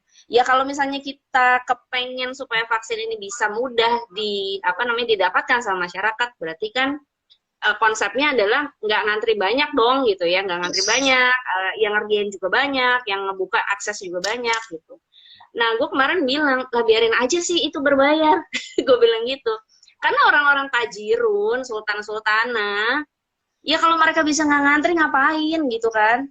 Ya, Ya bayar aja gitu. Iya, Bayar aja tuh. Kenapa harus kita rewel selama yang memang perlu gratis, yang memang tidak dikomersilkan. Yang harus gratis ya tetap gratis kan gitu. Karena kan isunya yang gue baca juga dari banyak status beberapa kalangan ya gitu kan. Ada yang memang percaya vaksin, ada yang memang nggak mau karena nggak percaya sama vaksin gitu kan. Ya. Tapi lebih dari itu sebenarnya kalau banyak kalangan menengah ke atas yang gua sempat baca dan dari teman-teman gue sendiri juga gitu, itu mereka sebenarnya mau vaksin, percaya vaksin, tapi memang karena konsep pelaksanaan vaksinasi itu berkerumun, mereka udah jaga-jaga, apalagi mereka decision maker di perusahaannya, yang apalagi kalau misalnya perusahaannya IPO misalnya kayak gitu kan, yang itu mempengaruhi saham sudah pasti kalau mereka kena COVID. Jadi mereka udah jaga-jaga nih dari setahun ini mereka di rumah gitu kan, udah nggak ketemu orang segala macam, meeting by online, semuanya by virtual, terus tiba-tiba mereka harus vaksinasi dengan berkerumun. Nah, itu konsepnya nggak pas sih itu emang. Makanya kemarin sebenarnya nggak apa-apa buat gua dibanderol 800 kan bukan buat kita yang emang nggak mau bayar. Kasarnya gitu. Benar. Dan itu kan bisa jadi subsidi ya. Menurut gue sih itu bisa jadi subsidi juga buat gitu loh. Jadi itu benar. Cuman again ya Om Delta, corongnya nggak kuat, digoyang lah Om netizen kan. Sebenarnya itu hanya perlu dijelaskan konsepnya. Ini bukan buat Anda, tetap prioritasnya adalah teman-teman semuanya digratisin. Ini hanya buat mereka yang mau bayar. Udah let it be gitu. Tapi ya entah gimana, ya goyang juga akhirnya batal. Nah, kan gitu. Yes. Karena gue lihatnya gini, fokusnya hari ini pemerintah itu bukan bagaimana caranya berkolaborasi dengan banyak sektor, tapi fokusnya lebih untuk selalu defense dan offense gitu. Jadi bukan cari solusi, tapi selalu cuma menjawab kritikan. Padahal sebenarnya kalau menurut gue kritikan itu nggak perlu dijawab dengan baperan ya gitu. Kalau menurut gue kritikan hari ini tuh kelihatan bro nggak sanggup. Menyinggung karena kita tidak kita kasih solusi. Kalau gue tuh gue punya prinsip itu gini. Kalau kita nggak bisa jadi solusi buat orang lain, jangan pernah jadi masalah buat orang lain, gitu. Ya kan? If you not problem solver ya lu jangan jadi troublemaker. Udah itu aja, gitu. Hidup simple, gitu. Iya. Jadi ya kalau itu makanya balik lagi seperti kata Mbak Adel tadi, bahwa memang ya corongnya pemerintah ini nggak seragam gitu loh. Benar. Dan itu akhirnya menimbulkan polemik di masyarakat, khususnya kita nih yang kreatif. Kita yang bingung. Ini ya makanya ini tadi masih aku diemin dari tadi mention kemana-mana ini. Ini mention ke Pak Jokowi, mention ke Maruf Amin, mention ke Pak Luhut, Pak. Wah, nggak apa-apa. Selamat malam bapak-bapak pemerintah yang dengerin gitu kan. Ini yang lagi ngobrol ini barangkali didengar. Kami ini barangkali didengar. Ini adalah curhatan aspirasi masyarakat. Gitu. Kita ini sama-sama kayak. Terima kasih Pak Sekjen. Kalau Pak Sekjen ini luar biasa, memang dimention semua. Peduli. Benar, kita sama-sama peduli untuk bukan cuma pada umumnya untuk masyarakat Indonesia, tapi pada khususnya industri kita yang benar-benar mati suri nih, gitu, yang benar-benar akhirnya jadi kayak harus selalu mengalah gitu kalau kata lagunya Seventeen gitu, kita selalu mengalah gitu ya kan, kita itu mengalah terus gitu ya kan, kayak gue pernah waktu gue kemarin pandemi awal gue pivot, gue buka warung kopi, itu tuh warung kopi gue itu jadi pangkalan ojol, terus kita sering ngobrol, gue tuh sampai bilang gini, lo itu mending bang omset lo turun tapi lo masih punya omset gitu loh. Gue itu mantap nih setahun makan tabungan gitu kan. Gue nggak pernah punya mimpi masukin kompor sendiri, masang kompor sendiri, itu gue lakuin ya kan gitu. Dan itu artinya ya itu tadi gitu, kita sudah berusaha untuk mendukung program pemerintah, kita sudah sama-sama menjaga itu semua, terus kita mengalah gitu untuk bisa yang lain bisa tetap berjalan gitu, yang esensial dan yang kritikal gitu, kita berusaha untuk mengalah gitu. Tapi kok kesininya kok kayaknya kita jadi kayak industri yang nggak terperhatikan ya gitu. Padahal iya gue melihat itu gitu. Padahal ngasih duit kok negara. Benar, dan sudah banyak banget surat-surat terbuka yang teman-teman artis pun lakuin gitu kan. Dan teman-teman mungkin yang ada di organisasi atau asosiasi udah juga fight, berjuang untuk maju ke kementerian gitu kan sebagai wadahnya kita, tapi kok juga tetap nggak dapat feedback yang memuaskan ya menurut gue gitu. Jadi mudah-mudahan sih gue berharap ya itu tadi, vaksinasi ini bisa jadi satu gerakan nasional yang juga melibatkan kita pelaku seni, pekerja seni. Karena ya jujur gue kalau bahasanya Deddy Corbuzier kemarin gue kutip bahwa kenapa pemerintah tidak mengkampanyekan olahraga menjadi salah satu bagian untuk mengurangi atau mengurangi resiko terdampak atau terpapar COVID. Kita pun juga bisa bilang bahwa hiburan adalah salah satu solusi bagi kita supaya tidak terdampak COVID. Gitu. Iya kan? Supaya tetap happy ya. Supaya tetap happy. Lihat TikTok terus ya. Coba Om. Gue tuh sampai kemarin bikin TikTok kan. Gue akhirnya menghidupkan channel JT TikTok. Iya. Makanya itu. Benar. Bahasanya gue gak bisa terus-terusan yang namanya Netflix jadi andalan, pada akhirnya lambung akan lebih berteriakan gitu ya. Yes, benar. Karena kalau mengutip bahasanya Dr. Tirta, logika tanpa logistik sama dengan anarki. Iya betul. Iya. Makanya kalau yang enak meeting adalah logistik aman, kan begitu ya? Logistik harus aman kalau kita meeting supaya benar yang dibilang Om Delta tadi itu benar gitu. Akhirnya banyak orang-orang yang denial gitu, banyak orang-orang yang sebenarnya percaya COVID atau mau ngikutin prokes atau mau vaksin, tapi jadi tidak melakukan itu semua karena banyak regulasi yang tumpang tindih, terus nggak satu suara gitu antara pemerintah pusat, Perda, PP, bahkan sampai eksekusi di lapangan. Banyak banget kan kejadian-kejadian yang kita lihat yang arogan gitu loh. Ya gitu. Banyak banget. Ya, gitu. Banget emang lihatnya. Karena mereka nggak salah. Mereka nggak salah. Akhirnya ya apa yang terjadi sekarang ya memang responnya dari rakyat ya. Yes. Rakyat itu balik lagi dimanapun kayak ya balik lagi contoh itu tadi yang ketika kita membandingkan di negara lain. Aku kebetulan punya sahabat yang memang dia warga negara Singapura ya. Pada saat dulu 2020 dia cerita dia disuruh di rumah, maksudnya disuruh waktu itu lockdown, disuruh di rumah, dibayar sama negara dan nggak main-main, bayarannya besar banget gitu loh. Yes. Dia dihitung harian. Nah, di OS juga gitu. Nah, itu kan seperti itu. Tapi memang kita nggak bisa bilang bahwa sana gini, nggak bisa. Memang negara kita gede nih. Kita ngomong, lu kalau mau bayarin at least kita nggak usah ngomong 270 juta. Lu bayarin orang 50 juta aja. Udah pasti udah tewas ini negara, sudah nggak mungkin juga gitu loh. Yeah. Karena memang kita ini gede banget, aku tahu. Nah, memang disitulah akhirnya yang tadi tak sampaikan. Ketika orang perutnya sudah lapar, yang terkait logistik itu tadi ya. Terus kemudian otaknya tiap hari juga masuk informasi yang simpang siur. Yes, Gitu. benar. Bupatinya ngomong gimana, gubernurnya ngomong gimana, tiba-tiba mencanangkan oh nanti bulan depan Agustus semua sudah beres. Lalu tiba-tiba yang sana, oh tidak, itu salah pendapatnya seperti itu. Kita masih akan panjang lagi. Ya stres, Pak. Akhirnya kalau kayak gitu, Pak. Ya, itu Karena rakyat, makanya karena apapun itu, siapapun itu, kita ngomong mau rakyat, mau organisasi, mau apapun, ya kita ini follow the leader. Kita ini ikutin pimpinannya. Kalau benar. pimpinannya sudah yang satu A, B, C, D, ya Iya. bubar, Pak. Udah, Benar, kan benar. gitu. Emang yang harus dijaga tuh itunya kan. Selama ini kan ya di era-era kemarin itu yang dijaga adalah satu suaranya ini si marwah pemimpinnya ini harus kuat banget kan sebenarnya kayak gitu.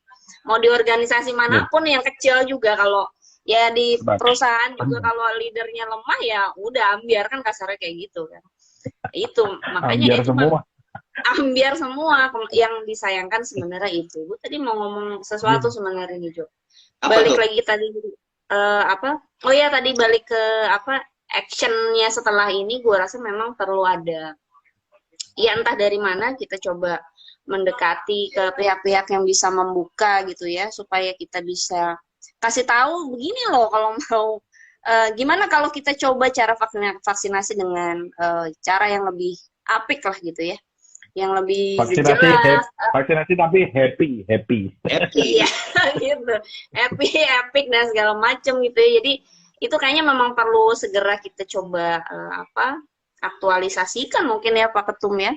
Entah kita mau cari sponsor gimana lah, mungkin seperti apa. Tapi ya kita coba aja keroyokin dulu. Oh ya, ngomong lagi balik ke masalah satu bahasa ini kan, lo ada nggak ya waktu gue di studio bro diskusi tentang setelah mulai dekat sama Pemkot Depok dan mulai mengerti cara kerja yang namanya negara gitu ya, kota dan negara, itu menjadi geleng-geleng kepala sebenarnya. Karena contohnya aja, iya bro, karena contohnya aja. Luapkan. Ini sebuah insight. Iya, ini gue aja sampai ngomong kayak gini. Ini dari yang waktu apa namanya Pak Ridwan Kamil bilang jangan dulu datang ke Bandung, gitu ya, jangan datang ke Bandung. Pada saat itu kenyataannya adalah Depok adalah kota tertinggi di Jawa Barat yang kena COVID. Tapi apakah beliau ingat dengan Depok? Gue bilang keluar aja kita dari Jawa Barat gimana?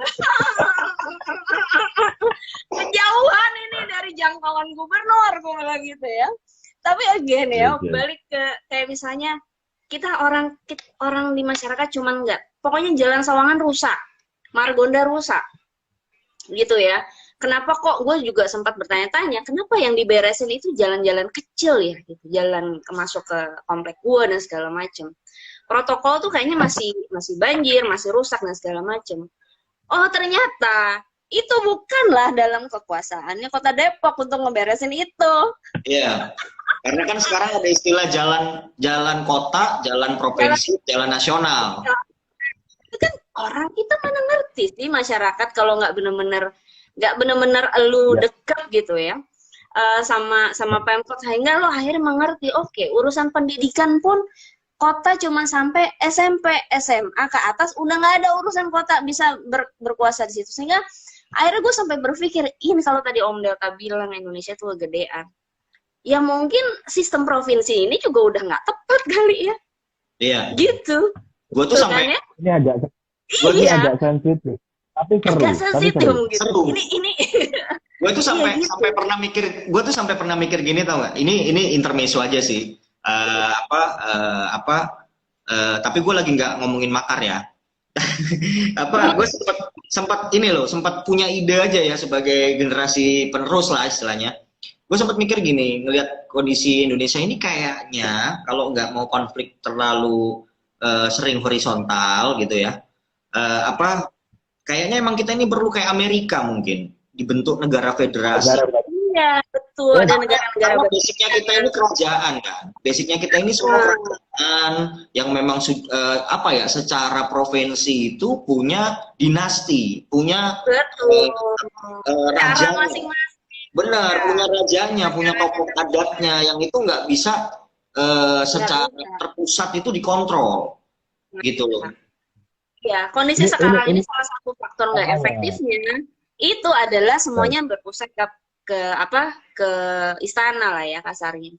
Sehingga kalau Ini misalnya seru, ini seru dan kita nggak pernah janjian, kita nggak pernah ngomongin masalah bentuk negara segala macam. Iya. Tapi kenapa di situ kita punya satu pemahaman yang sama? Saya mikir udah lama bahwa mungkin better kita ini negara bagian. Iya, jatuhnya Jadi kayak begitu.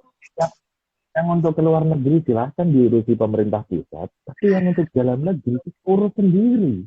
Itu Benar. kan seperti itu. Per negara sendiri. Benar. Provinsi mereka ya kita culture-nya udah jelas beda-beda kan. Beda-beda. Jawa Beda-beda.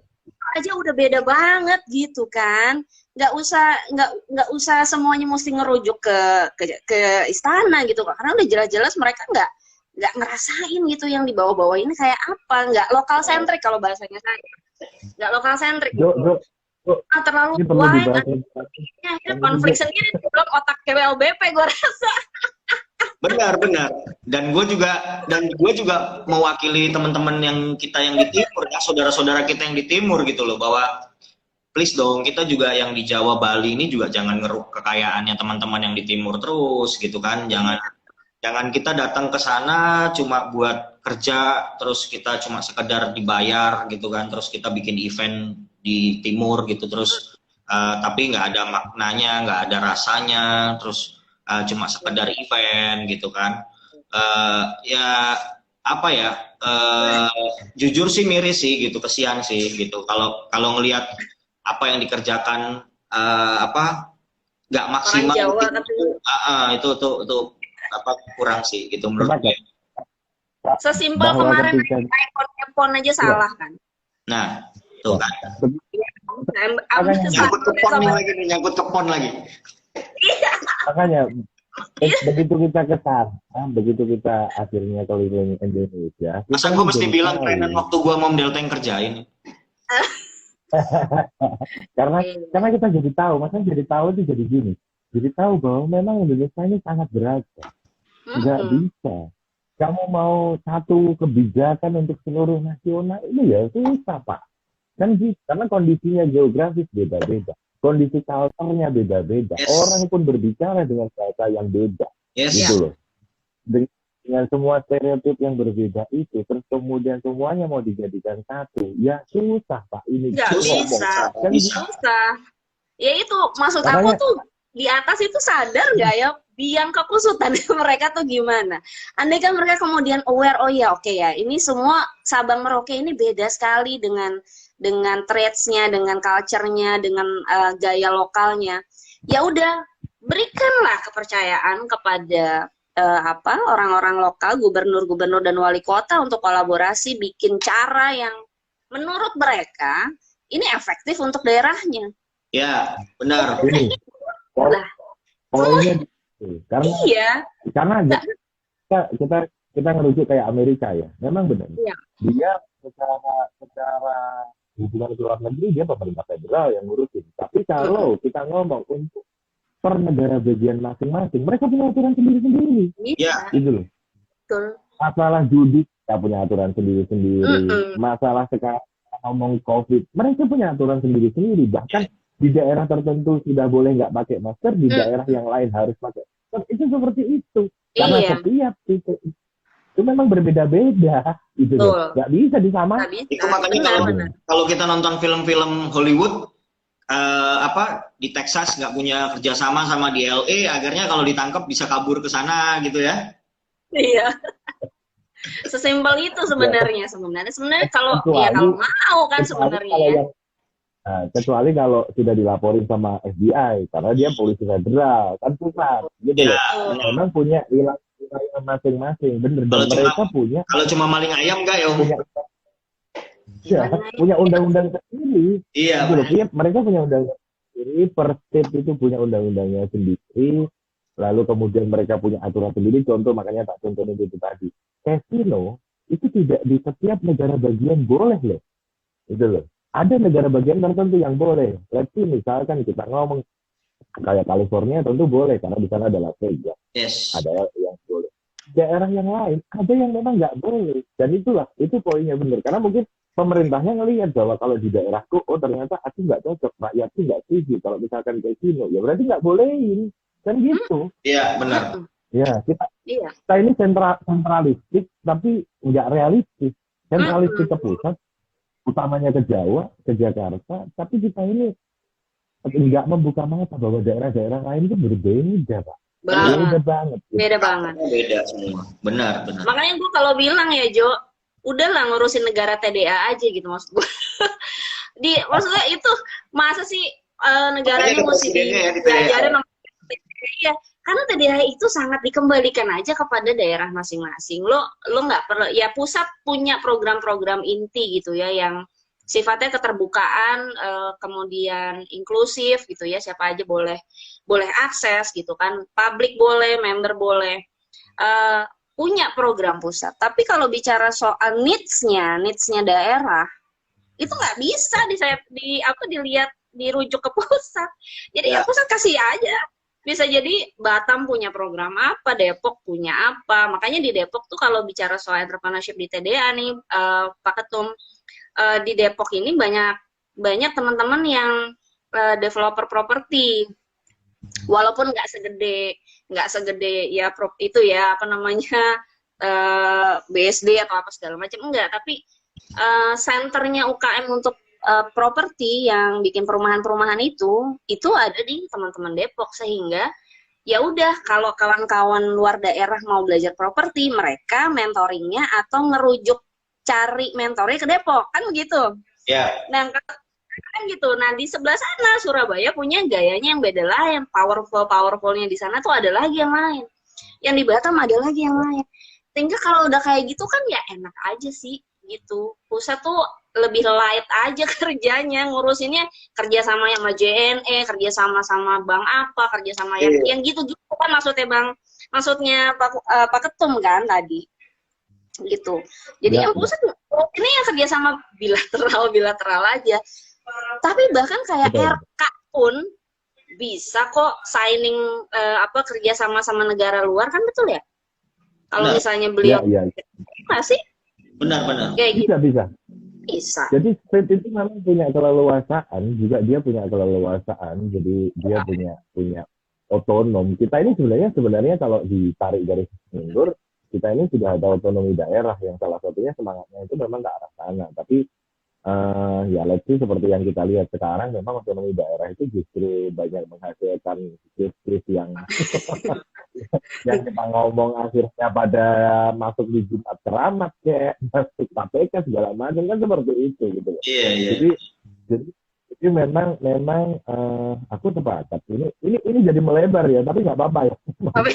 Ini aku sepakat bahwa memang pemerintah daerah itu yang harusnya paling tahu needs-nya dari setiap daerah tersebut. Karena itu berbeda. Pemerintah pusat itu hanya cukup mengayomi, istilahnya kita ngomong. Ya. Jadi dia sebagai wadah besarnya, oh gini loh, oh ngarahin gini loh. Tapi nggak perlu dia terus semuanya harus dari pusat, dia nggak bisa. Nggak bisa. Gitu. Mana provinsi nambah lagi Pak Ketum ya. Zamannya kita dulu sekolah cuma 27. Sekarang berapa?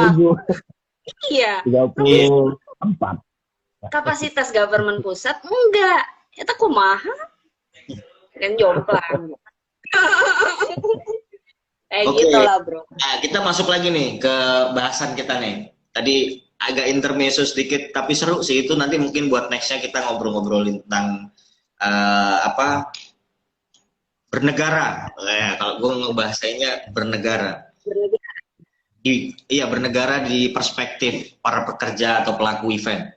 Nah, balik lagi ke tentang peran bisnis forum.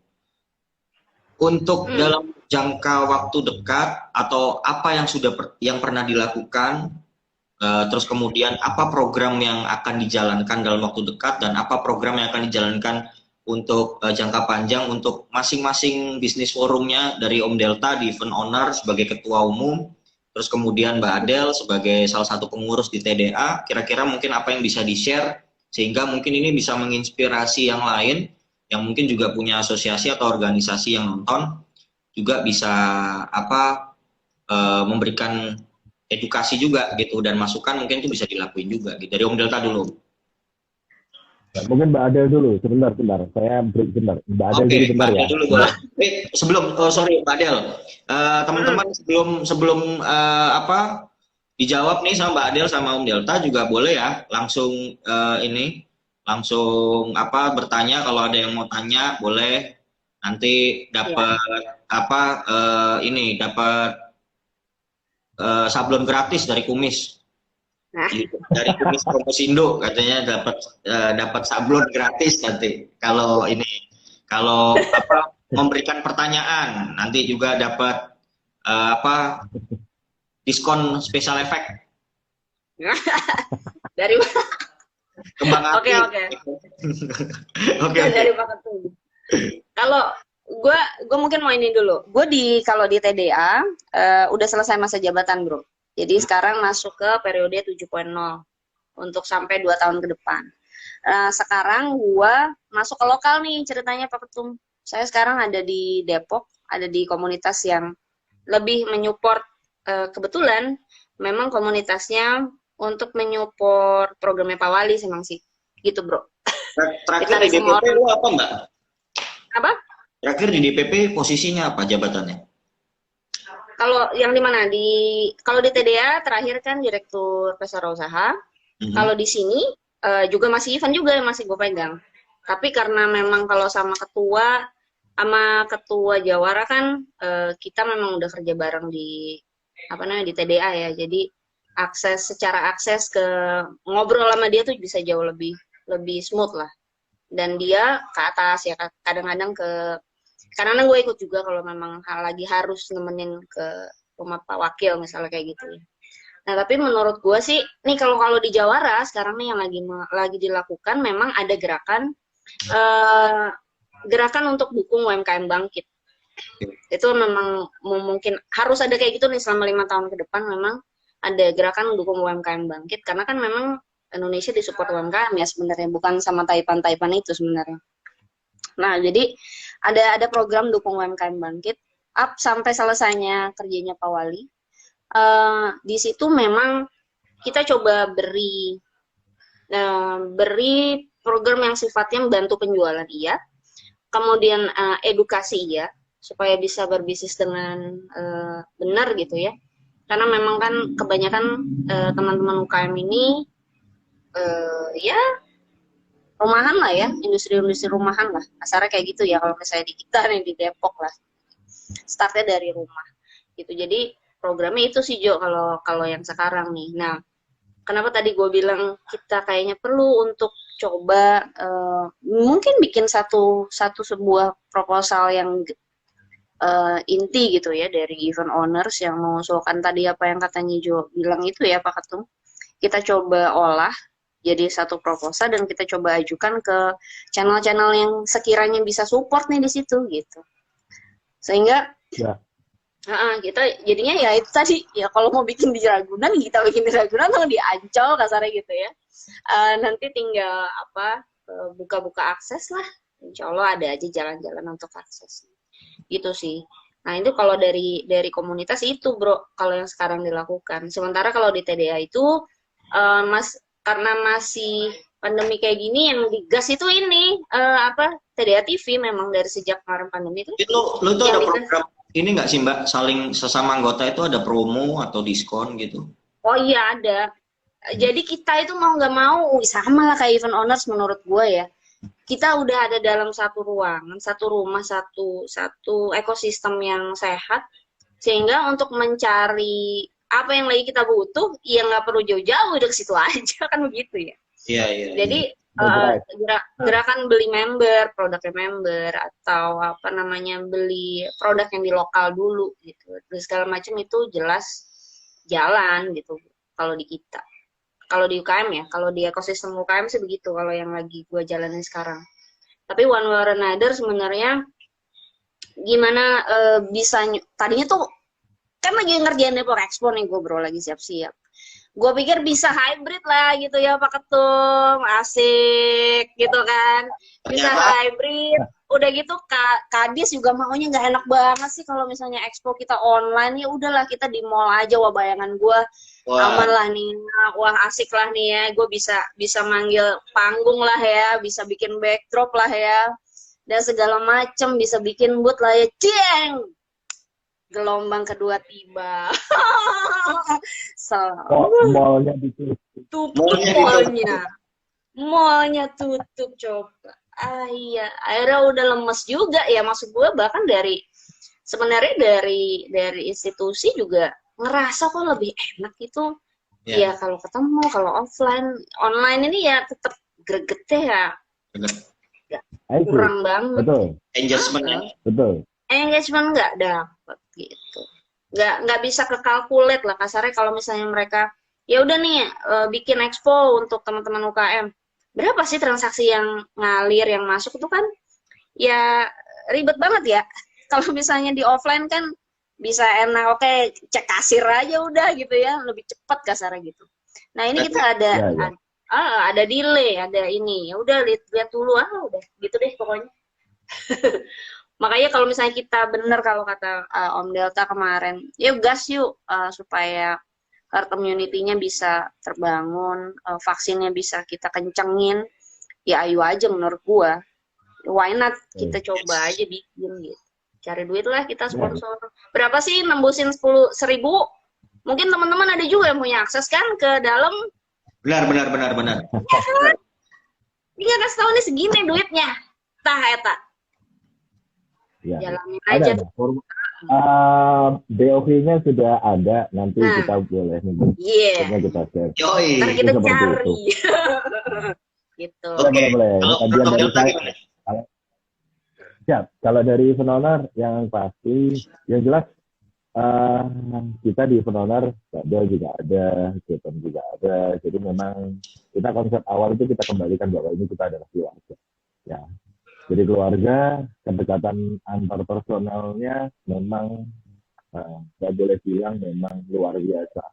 Meskipun mungkin belum merata, saya paham mungkin belum merata, tapi semangat itu terus kita pompakan untuk bagaimana antar anggota ini adalah keluargamu, itu ada keluargamu terus seperti itu. Nah, itu memang butuh proses waktu dan saya bilang ini sudah berada di arah yang benar, ya, sudah mengarah ke yang benar. Kita makin solid. Lihat aja kalau misalkan kita ada apa-apa, kita yuk patungan yuk, udah kumpul. Ada yang sakit, ada yang meninggal, ada seperti apa, itu cepat banget. Responnya sudah luar biasa. Nah, terkait sama ya pandemi ini seperti apa, memang yang utama kita penguatan ke internal. Yang pasti penguatan ke internal, utamanya misalkan kalau kondisi yang real sekarang ya, ketika ada yang sakit, ketika ada yang isoman, ketika ada yang dirawat, seperti apa, treatmentnya seperti apa, itu yang paling utama sekarang. Kalau untuk kita ngomong untuk yang kaitannya ke luar, ke pekerjaan itu tadi, saya bersyukur ini kemarin diundang memang untuk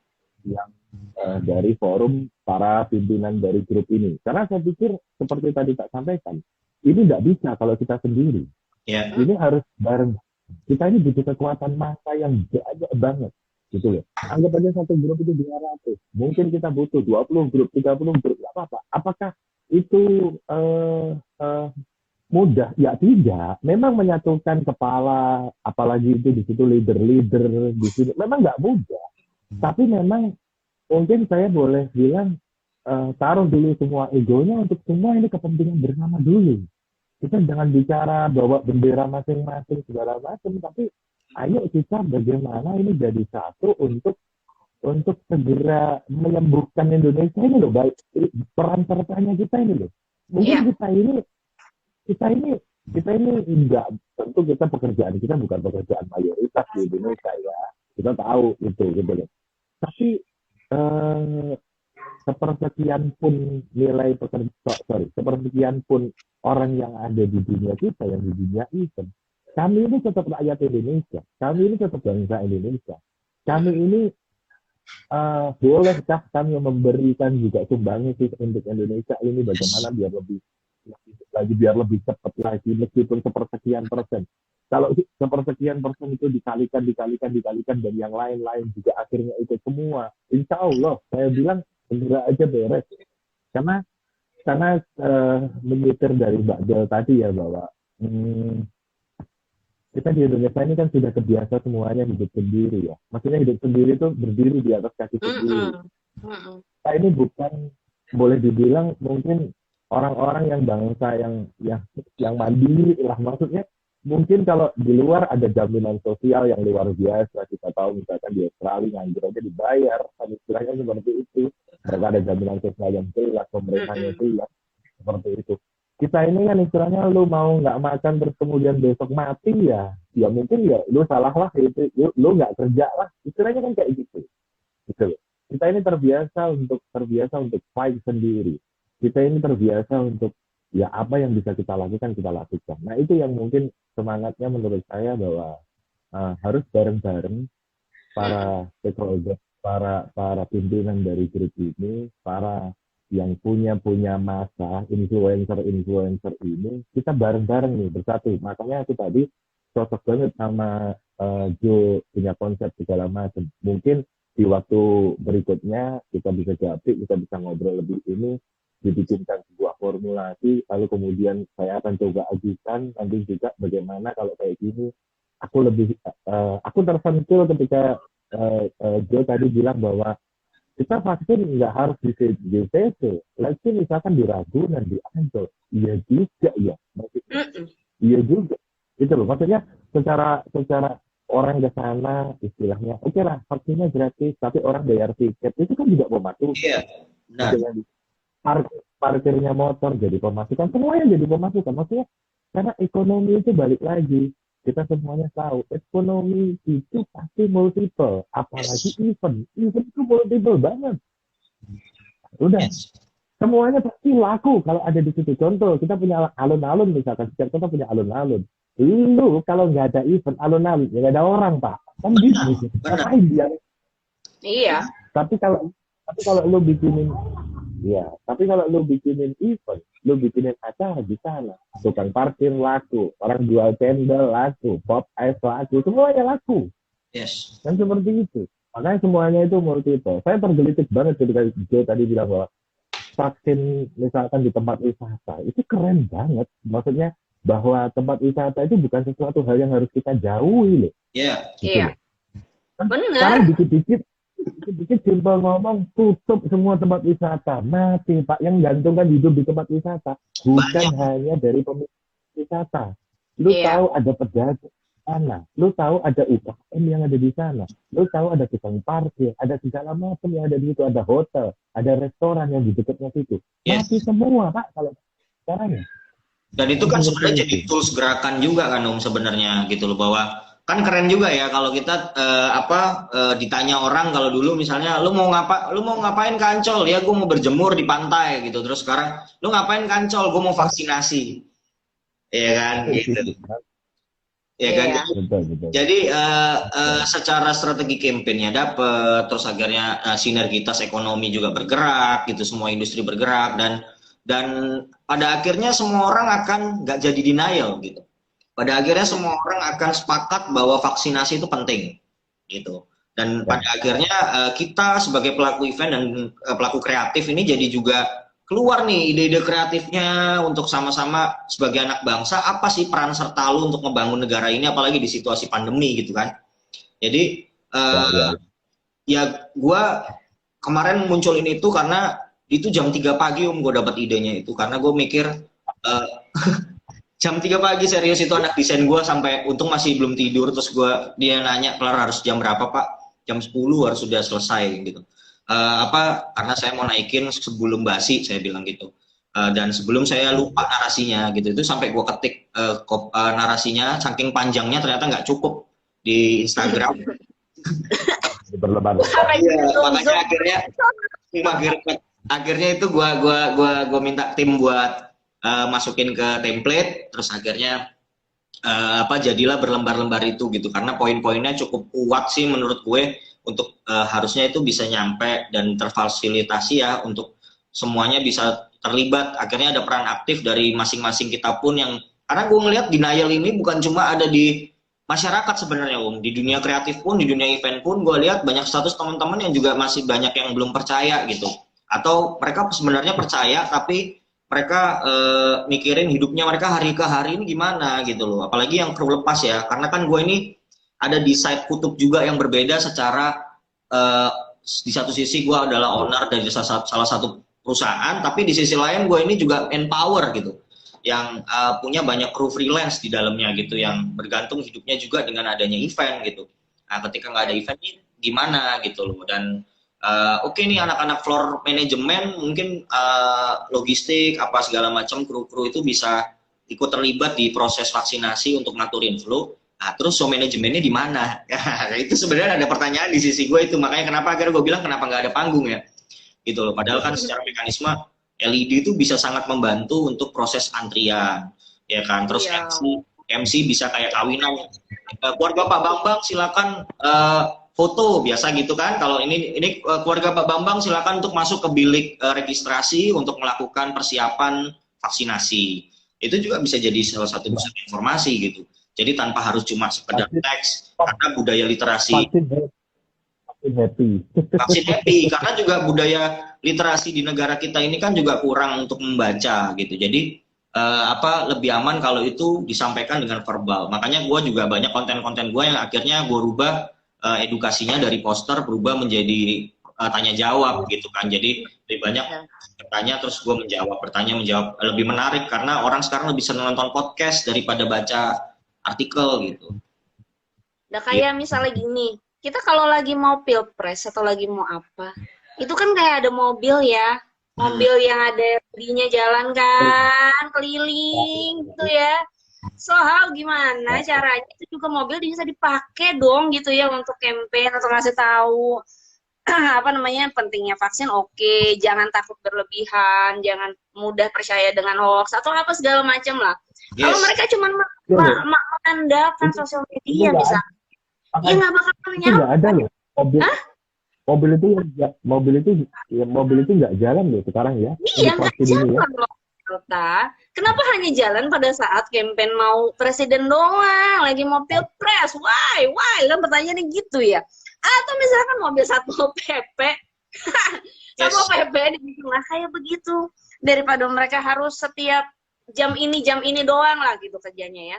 Untuk yang diiniin juga pedagang lagi, bukan kerumunan yang dibubarin. Ya kan sama kayak dulu kampanye masker kan ya. Kampanye masker Iya. dulu kan juga gitu, daripada lo ngelarang orang atau lo marahin orang karena nggak pakai masker, mendingan lo kasih masker. Itu lebih solutif gitu loh. Lebih solutif gitu.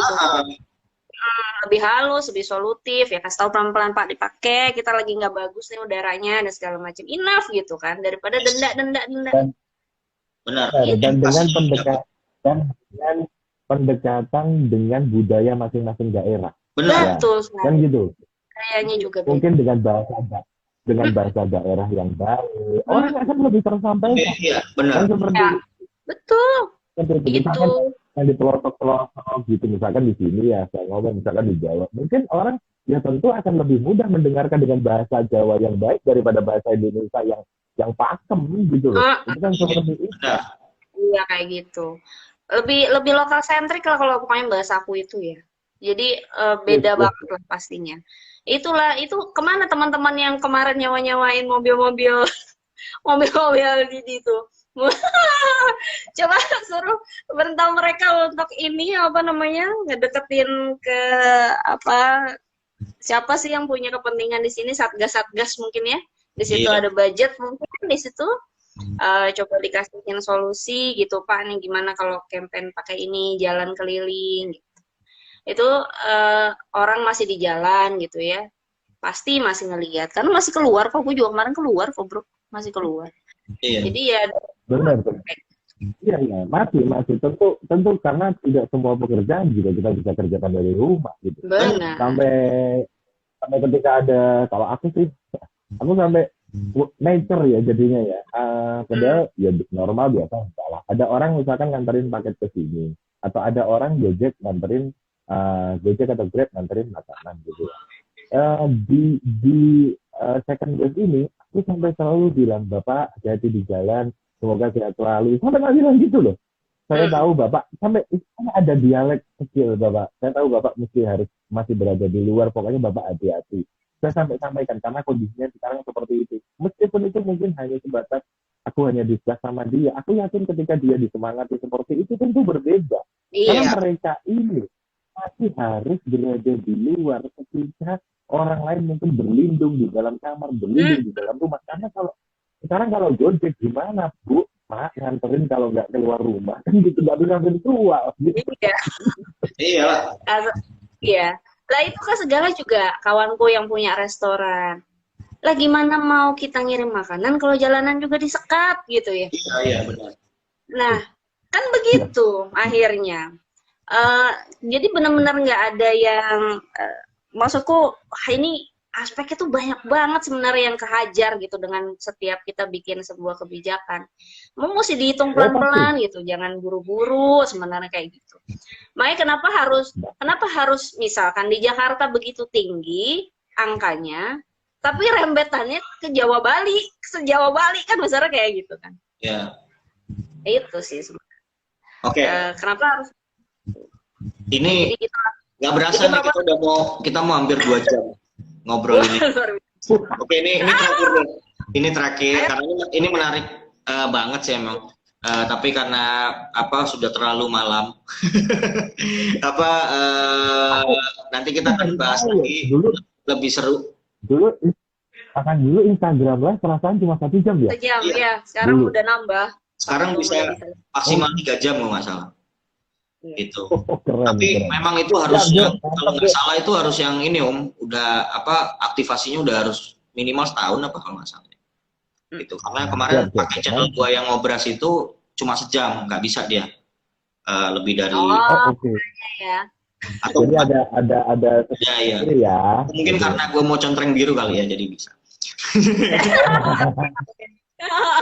nanti kita syukuran pakai giant konfeti, jangan virtual, giant konfeti bener ya. Bukan virtual ya.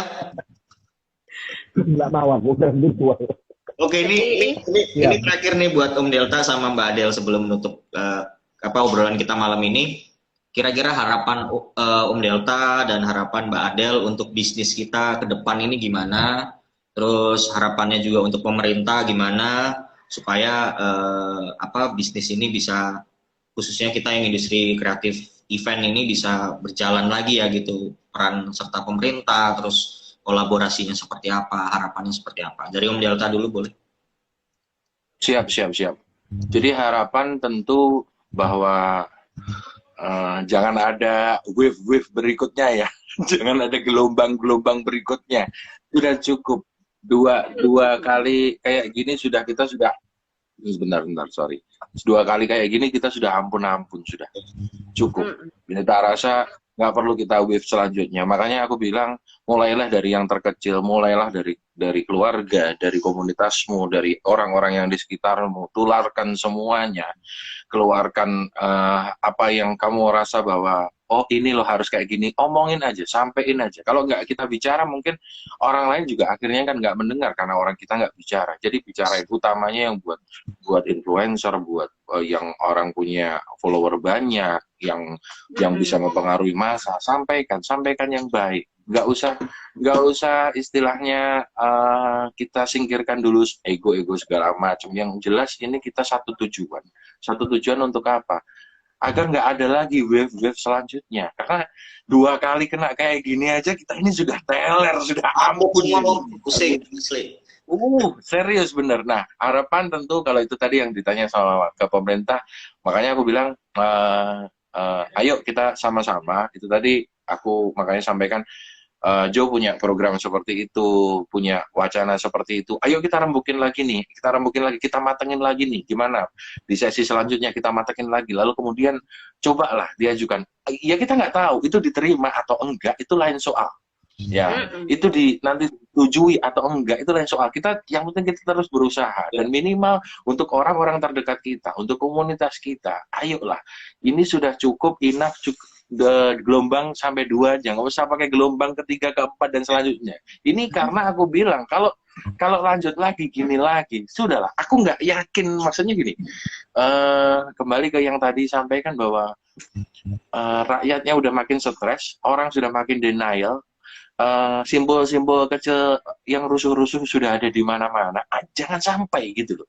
Jangan Ya. sampai ini akhirnya membesar menjadi sebuah isu yang besar, lalu kemudian ya yang kita takutkan akhirnya terjadi. Kalau kita ngomong sudah chaos, sudah terjadi, nggak ada yang ini, nggak ada yang suka gitu loh. Pasti kita sengsara semua. Makin lama lagi sengsaranya. Ya, Itu benar. menurut saya seperti itu. Betul. Iya. Sepakat. Dari Mbak Adel? Aku mengencourage untuk segera disiapin aja apa yang bisa kita lakukan. Om Delta sama Jo, usul yang tadi yang dari Jo, yuk matengin.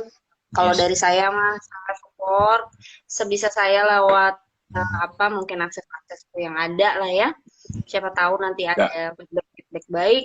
Maksud aku juga, aku rasa di grup kita pun mungkin banyak juga kok yang punya channel-channel ke orang-orang Pasti. tua, ya. Jadi ya Pasti. di situ berbagi peran aja, mungkin gitu ya. Ya, dengan kapasitas kita masing-masing Yes, ya, gitu loh. akses kita masing-masing dengan akses kita masing-masing, mudah-mudahan bisa jadi nih kita ini kan berbrainstorm dengan pihak-pihak yang sepakat lah kasarnya atau yang mau mendengar lah ya. Gitu. Ya, Ya. benar. Sepakat sih gue. Iya. Foto bareng dulu dong sebelum Oh ya, oke. foto bareng. 1, 2, 3. Oke lagi 1, 2, 3. Sip. Mana? Giant konfetinya mana? Biasanya kalau kamu foto bareng mesti minta giant konfeti soalnya. Selalu ya harusnya ada giant konfeti, tapi sekarang udah virtual Om, jadi lu kayaknya bakalan salah satu usaha lu. Enggak lah. Iya sih. Iya. Si Jotom ini salah satu makanya si Jotom ini salah satu klienku yang paling lucu. Orang lain giant konfeti dipakai untuk konser, penutupan, untuk seremoni segala macam. Kalau dia ketika ngejawab aku, dia selalu giant konfeti itu untuk apa? Untuk foto bareng. Gokil ya, asik ya. Gokil, paling gokil sudah. Itu saking RAB-nya kegedean Om, jadi bingung gua ya kan mau dibuang kemana gitu. Bahagia banget loh. Ya, yang penting Jotom sehat, Mbak Adel sehat, semuanya Amin. gitu semoga sehat. Kita Amin. lakukan masing-masing, semoga kita berdoa semuanya jangan ada gelombang-gelombang berikutnya lagi, sudah cukup. Ini Iya, amin. ya Benar. sudah Tyler, kita ini sudah kepepet di pojokan, udah nggak usah ada gelombang-gelombang lagi. Ampun. Sepakat, Om. Iya. Oke, Oke. thank you. Thank you buat teman-teman juga semua yang udah nonton.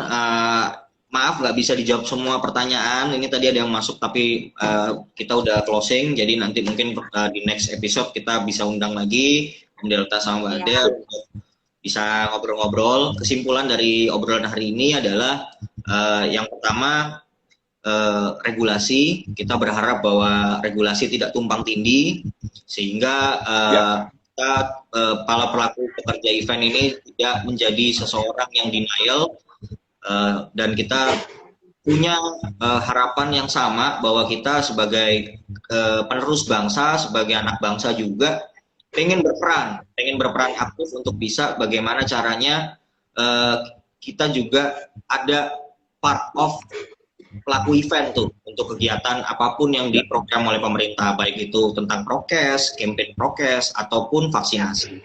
Itu harapan kita ya, om semua, om tante semua. Siap. Dan thank you semuanya, tetap jaga kesehatan, stay health, semuanya saling kabarin, saling info supaya kita selalu terupdate dan selalu care satu sama lain. Terima kasih. Selamat malam. Assalamualaikum warahmatullahi wabarakatuh. Waalaikumsalam.